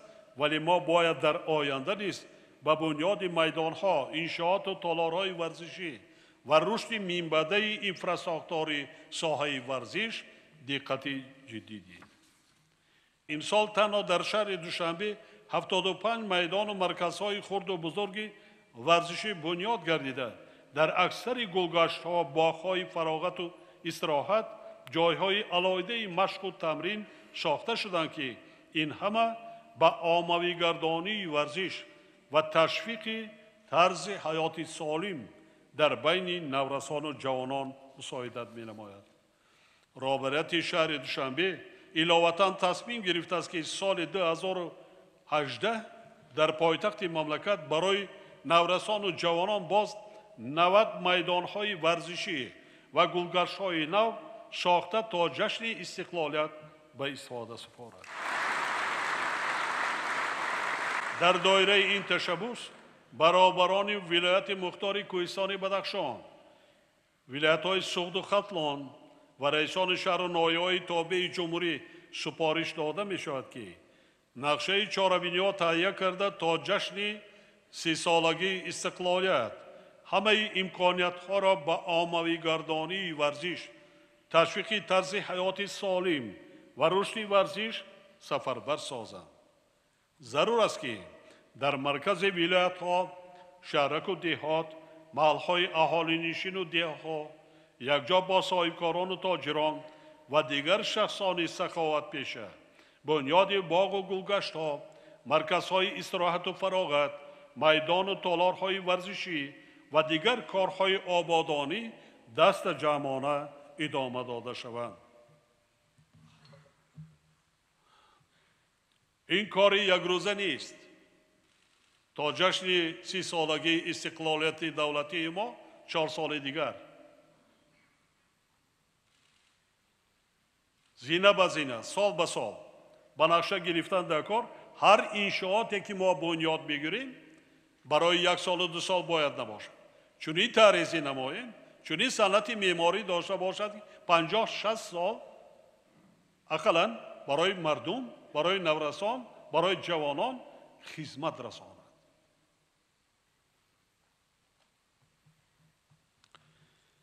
ҳозирини гиромӣ, кишвари мо роҳи эъмори ҷомеаи ҳуқуқбунёро интихоб намудааст ки яке аз ғояҳои асосии он таъмини волояти қонун ва ҳифзи ҳуқуқу озодиҳои инсон ва шаҳрванд мебошад. принсипи мазкур тақозо менамояд ки муносибатҳои ҷамъиятӣ дар ҳамаи соҳаҳо тавассути қонунҳое танзим шаванд ки ҷавобгӯи меъёрҳои ахлоқ ва адолату инсондӯстӣ бошад. яке аз иқдомоти муҳим дар ин самт якҷо бо қонуни ҷумҳурии тоҷикистон дар бораи танзими анъана ва ҷашну маросим дар ҷумҳурии тоҷикистон ворид намудани тағйири илова ба 6 қонун ва санадҳои меъёрии ҳуқуқӣ мебошад ки аз ҷониби сокинони мамлакат дастгирӣ ёфт. мусаллам аст ки фароҳам овардани фазои ҳуқуқӣ дар ҷомеа вазифаи аввалиндараҷаи давлати ҳуқуқбунёд мебошад. барои амалӣ намудани ин ҳадаф пеш аз ҳама ҳифзи амният ва тартиботи ҳуқуқӣ зарур аст. зеро амният ва субот заминаи асосии рушди давлат ба ҳисоб меравад. аз ин ҷост ки ҳоло таъмини амният дар ҷомеаи ҷаҳонӣ дар сархати масъалаҳои мубрами рӯз қарор дорад. дар соле ки сипаришудаи сода аст, мо шоҳиди содир шудани амалҳои мудҳиши террористӣ дар осиёву африко ва аврупову амрико гардидем ва қариб рӯзе нест ки сокинони ин ё он гӯшаи ҷаҳон қурбони ҷиноятҳои террористӣ нагарданд.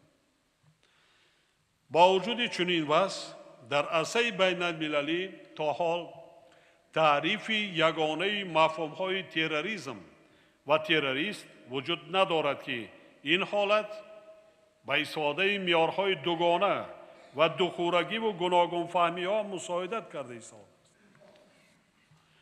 мо бояд ҳамеша дар назар дошта бошем ки терроризм ва террористро ба худӣ ва бегона, ашадӣ ва ислоҳгаро ё хубу бад ҷудо кардан мумкин нест. баръакс, тавре ки ман борҳо таъкид намуда будам, террорист ватан, дин, мазҳаб ва миллат надорад.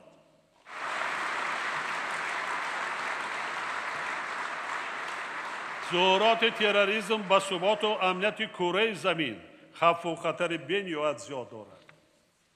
хатарҳои замони муосир, вазъият дар ховари миёна, бахшус вазъи афғонистони ҳамсоя моро водор месозанд ки ба масъалаи таъмини амният диққати аввалиндараҷа диҳем. бахшус дар қаламрави ин кишвар пайдо шудани террористони ба ном давлати исломӣ ки баъзе шаҳрвандони кишварҳои аъзои иттиҳоди давлатҳои мустақил низ ба он шомиланд, вазъро боз ҳам ноором намуда боиси ташвиши давлатҳои ҳамсоя гардидааст. тоҷикистон ки бо афғонистон сарҳади тӯлонӣ дорад, ба ин масъала бетафовут буда наметавонад. яъне сарҳади мо ин ҳаҷми 60% сарҳади собиқ دولت ابرقدرت اتحاد شوروی با افغانستان را تشکیل می‌دهد. 60%. وضع امروزه سرحد با افغانستان نیز ما را وادار می‌نماید که به این مسئله توجه بیشتر ظاهر نماییم. مشکلات دیگری با عوض افغانستان علاقمند معاملات غیرقانونی مواد مخدر میباشد. و همه معلوم است که معاملات غیرقانونی مواد مخدر یکی از سرچشمه‌های مبلغ‌زایی تروریسم بین المللی و ناآرامی‌ها در جهان به شمار می‌رود. طبق معلومات رسمی سازمان ملل متحد، امسال میدان کشت این زراعت‌ها 63% زیاد شده تا به 328,000 گکتار رسیده است و در نظر است که استحصال مواد مخدر 9,000 تن را در معادل افیون تشکیل خواهد کرد و کوشش انتقال قسم معین این مواد توسط کشور ما نیز صورت خواهد گرفت. هر روز صدها کیلوگرم دستگیری میکنند. آن چیزی که دستگیری میشه و حادثه ماه آخران در سرحدات از جانب کنترابندیستان به قتل رسانیدن سردار اتریت سرحدی و مجروح شدن 4 سرحدان هر ماه که ما تلف میدیم در سرحدات. این گواهی همین گفته هاست. گرچنده که جامعه جهانی توجه مبارزه علیه تروریستان در افغانستان چاره‌جویی کرده ایستاده است، لیکن مبارزه علیه پیشگیری استحصال و قاچاق مواد مخدر در این کشور کاری هم عملی نشده است. برعکس سال به سال استحصال و قاچاق آن زیاد گردیده ایستاده است. از سال 1994 این جانب از طرف مقامات حفظ حقوق و ساختارهای نظامی کشور بیش از 121 تن مواد نشه‌آور از جمله زیاده از 34 تن گیرین مصادره کرده شده است که این مقدار مواد می توانست قریب 53 میلیون نفر را گرفتار بیماری نشه‌مندی و همین قدر عائله ها را بدبخت گرداند. از لحاظ دیگر در داخل کشور ما در بعض شهرنوایی از حساب جوانان گویا مبتلای شدن این وبای عصر ما را به تشویش آورده است. با وجود این ضرور است که مبارزه بر ضد مواد مخدر از جانب اگنتی نظارت مواد نشه‌آور و دیگر ساختار و مقامات باز هم پرزور گردیده در این سمت تدبیرهای علاوه‌ای اندیشیده شد. در شرایط مرکب و پیچیده جهان معاصر خدمتچیان حربی قواهای مسلح و کارمندان مقامات حفظ حقوق وظیفه‌دارند که برای حمایت مرز و بوم دولت صاحب استقلالمان، حفظ ثبات سیاسی و قانونیت و ترتیبات حقوقی دائما آماده باشند. ما به فرزندان جسور و دلیر خلقمان، حامیان وطن محبوبمان اعتماد کامل داریم و با آنها افتخار میکنیم.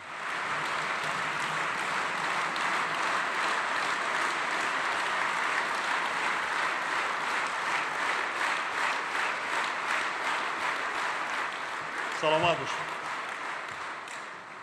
در برابر این به حکومت مملکت سپارش داده می شود که با در نظر داشت وضع مرکب جهانی امروزه جهت فراهم آوردن شرایط مساعد برای زندگی و خدمت نظامیان، مستحکم گردانیدن اساسهای مادی و تکنیکی قشون‌های سرحدی و دیگر جزء و تام‌های قواهای مسلح، بنیاد انفراساختار معاصر حفظ سرحد، تأمین نمودن ساختار و مقامات ذکر شده با کادرهای بلند اختصاص حربی تدبیرهای ضروری اندیشید.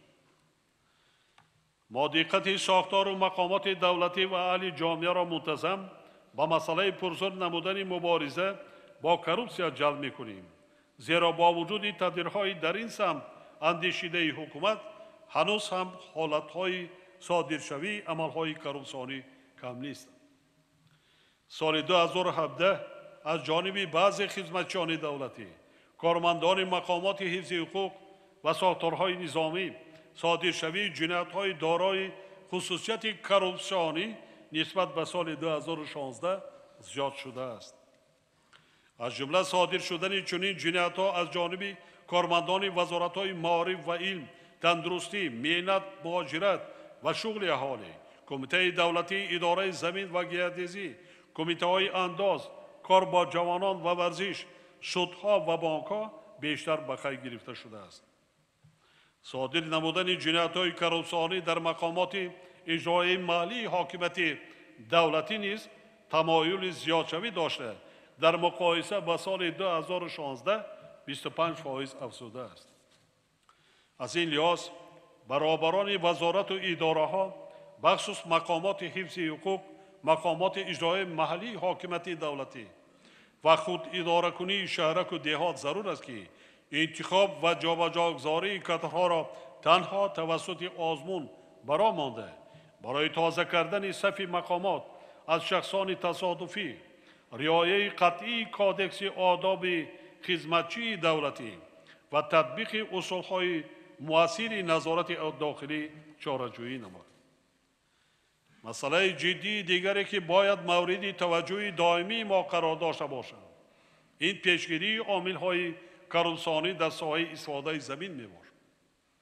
با مقصد تأمین احتیاجات اهالی در دوره استقلالیت زیاده از 130,000 گکتار از جمله 27,000 گکتار زمین کارم آبی به شهروندان همچون زمین نزد یاولیگی داده شده است.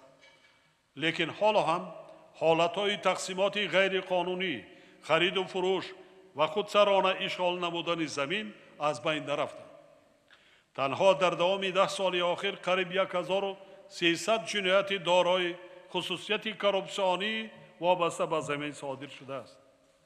بنابراین با پروکراتور گنرالی، اگنتی نظارت دولتی مالیوی و مبارزه با کرپسیون و کمیته دولتی اداره زمین و گردیزی سپارش داده می شود که در همکاری با دیگر مقامات دولتی جهت سری وقت آشکار و پیشگیری نمودن حقوق ویرانکنی ها آید به زمین، خصوصا جنایت های کرپسیونی در این سمت تدبیرهای قطعی اندیشه.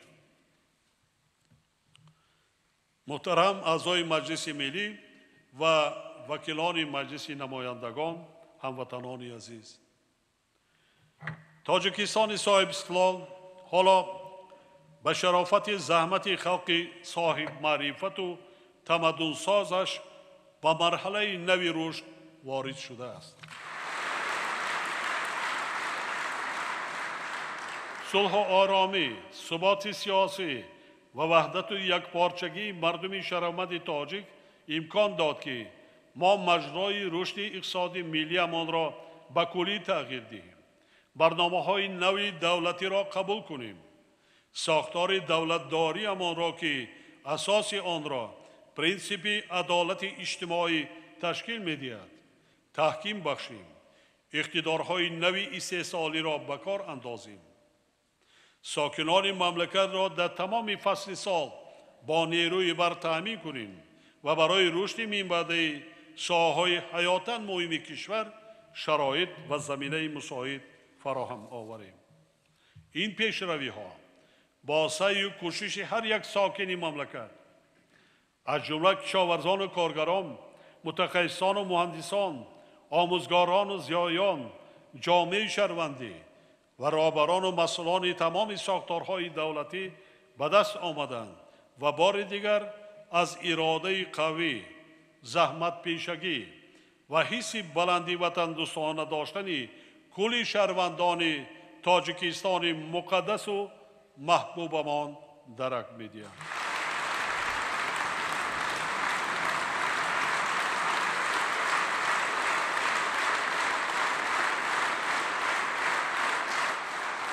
سلامت باشید.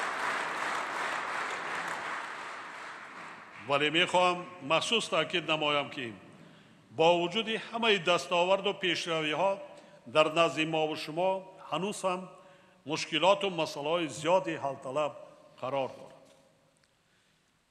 وظیفه مهمترین وکیلان مردم، اعضای حکومت، رهبران تمام اداره و مؤسسه‌ها، ولایت‌ها و شهر و ناحیه‌ها، تشکیلات و مؤسسه‌ها، کل خدمتچیان دولتی، جوانان و بانوان، اهل ضیا و عموماً خرد و بزرگ مملکت از آن عبارت است که می‌باید نیز سعی و کوشش خود را در نوبت اول به خاطر حفظ صلح و آرامی، ثبات سیاسی و وحدت ملی در کشور عزیزمان سفربر سازند.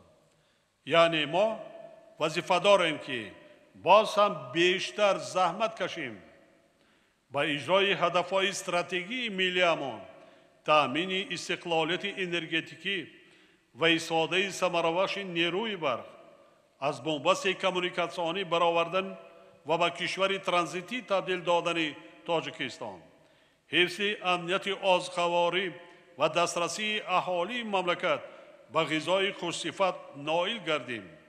دیارمان را تا گوشه‌های دوردستترین آن باز هم آباد و زیبا گردانیم. کارخانه و کارگاه‌های نو بنیاد کنیم. برای ساکنان کشور جایهای کاری مهیا نماییم و سطح و صفت زندگی خلقمان را از امروزه دیده بلند برداریم.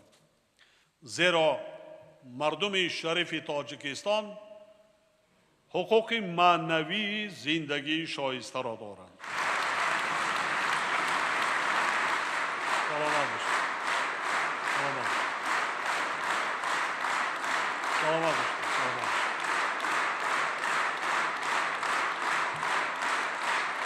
سلامت باشید. تنها با صبر و تحمل، اراده مستحکم، اتحاد سرجمی، سعی و تلاش اهلانه، زحمت صادقانه و صافدلانه، مسئولیت بلند و تشبس‌های سازنده ما می توانیم به هدف‌های در نظرمان قرار داشته موفق شویم و همه نقشه و برنامه‌های قبول کرده امان را عملی نماییم. چند روز پیش فرمان پرزیدنت جمهوری تاجیکستان را دایر به تجلیل جشن 30 سالگی استقلالیت دولتی جمهوری تاجیکستان به امضا رسانیده به حکومت دستور دادم که قرار و نقشه چاره‌بینی را وابسته به این صحنه فرخنده آماده نماید. با حکومت و مقامات اجرایی محلی حاکمیت دولتی سپارش داده می شود که با تهیه لایحه قرار حکومت و نقشه چاره‌بینی ها با مسئولیت تام و حس بلندی وطن دوستی مناسبت کرده با مسئله بنیادی انشاءات معارف و تندرستی، فرهنگ و دیگر مؤسسه‌های اجتماعی، راه‌ها، کارخانه و کارگاه‌های استحصالی، مخصوصاً آباد و زیبا گردانیدن محل زیست، خیابان‌ها، گشت و میدان‌ها و دیگر کارهای سازندگی اعتبار اولین درجه دهند. در برابر این برای ترغیب وسیع ماهیت استقلالیت و آزادی، صاحب وطنی و صاحب دولتی و ارزش‌های نیک ملی، تمام زیایان مملکت، عالمان و دانشمندان، جوانان و زنان، رهبران مؤسسه‌های علمی و فرهنگی از جمله وزارت فرهنگ، اکادمی علم‌ها، کمیته تلویزیون و رادیو سهم گرفته این ارزش‌های مقدس ملی را به طور وسیع انعکاس کنند. در تفکر و اندیشه هر یک ساکن کشور، بخصوص نورسان و جوانان مملکت، مضمون و ماهیت صاحب استقلالی و آزادی را هرچی بیشتر جای نمایند. من به قدرت سازنده خلق عزیزم اطمینان کامل دارم و دل پرانه اظهار می نمایم که ما با زحمت و فعالیت اعلانه خود در آینده نزدیک مشکلات را که در حیات جامعه و دولتمان وجود دارند برطرف میکنیم و برای مردممان شرایط زندگی باز هم بهتر و سزاوار مهیا میسازیم.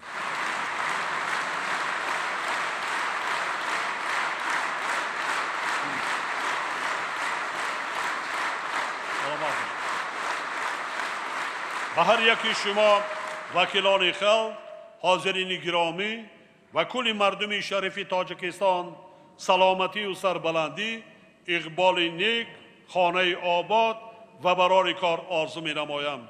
همیشه سرفراز و سربلند باشید هموطنان عزیز.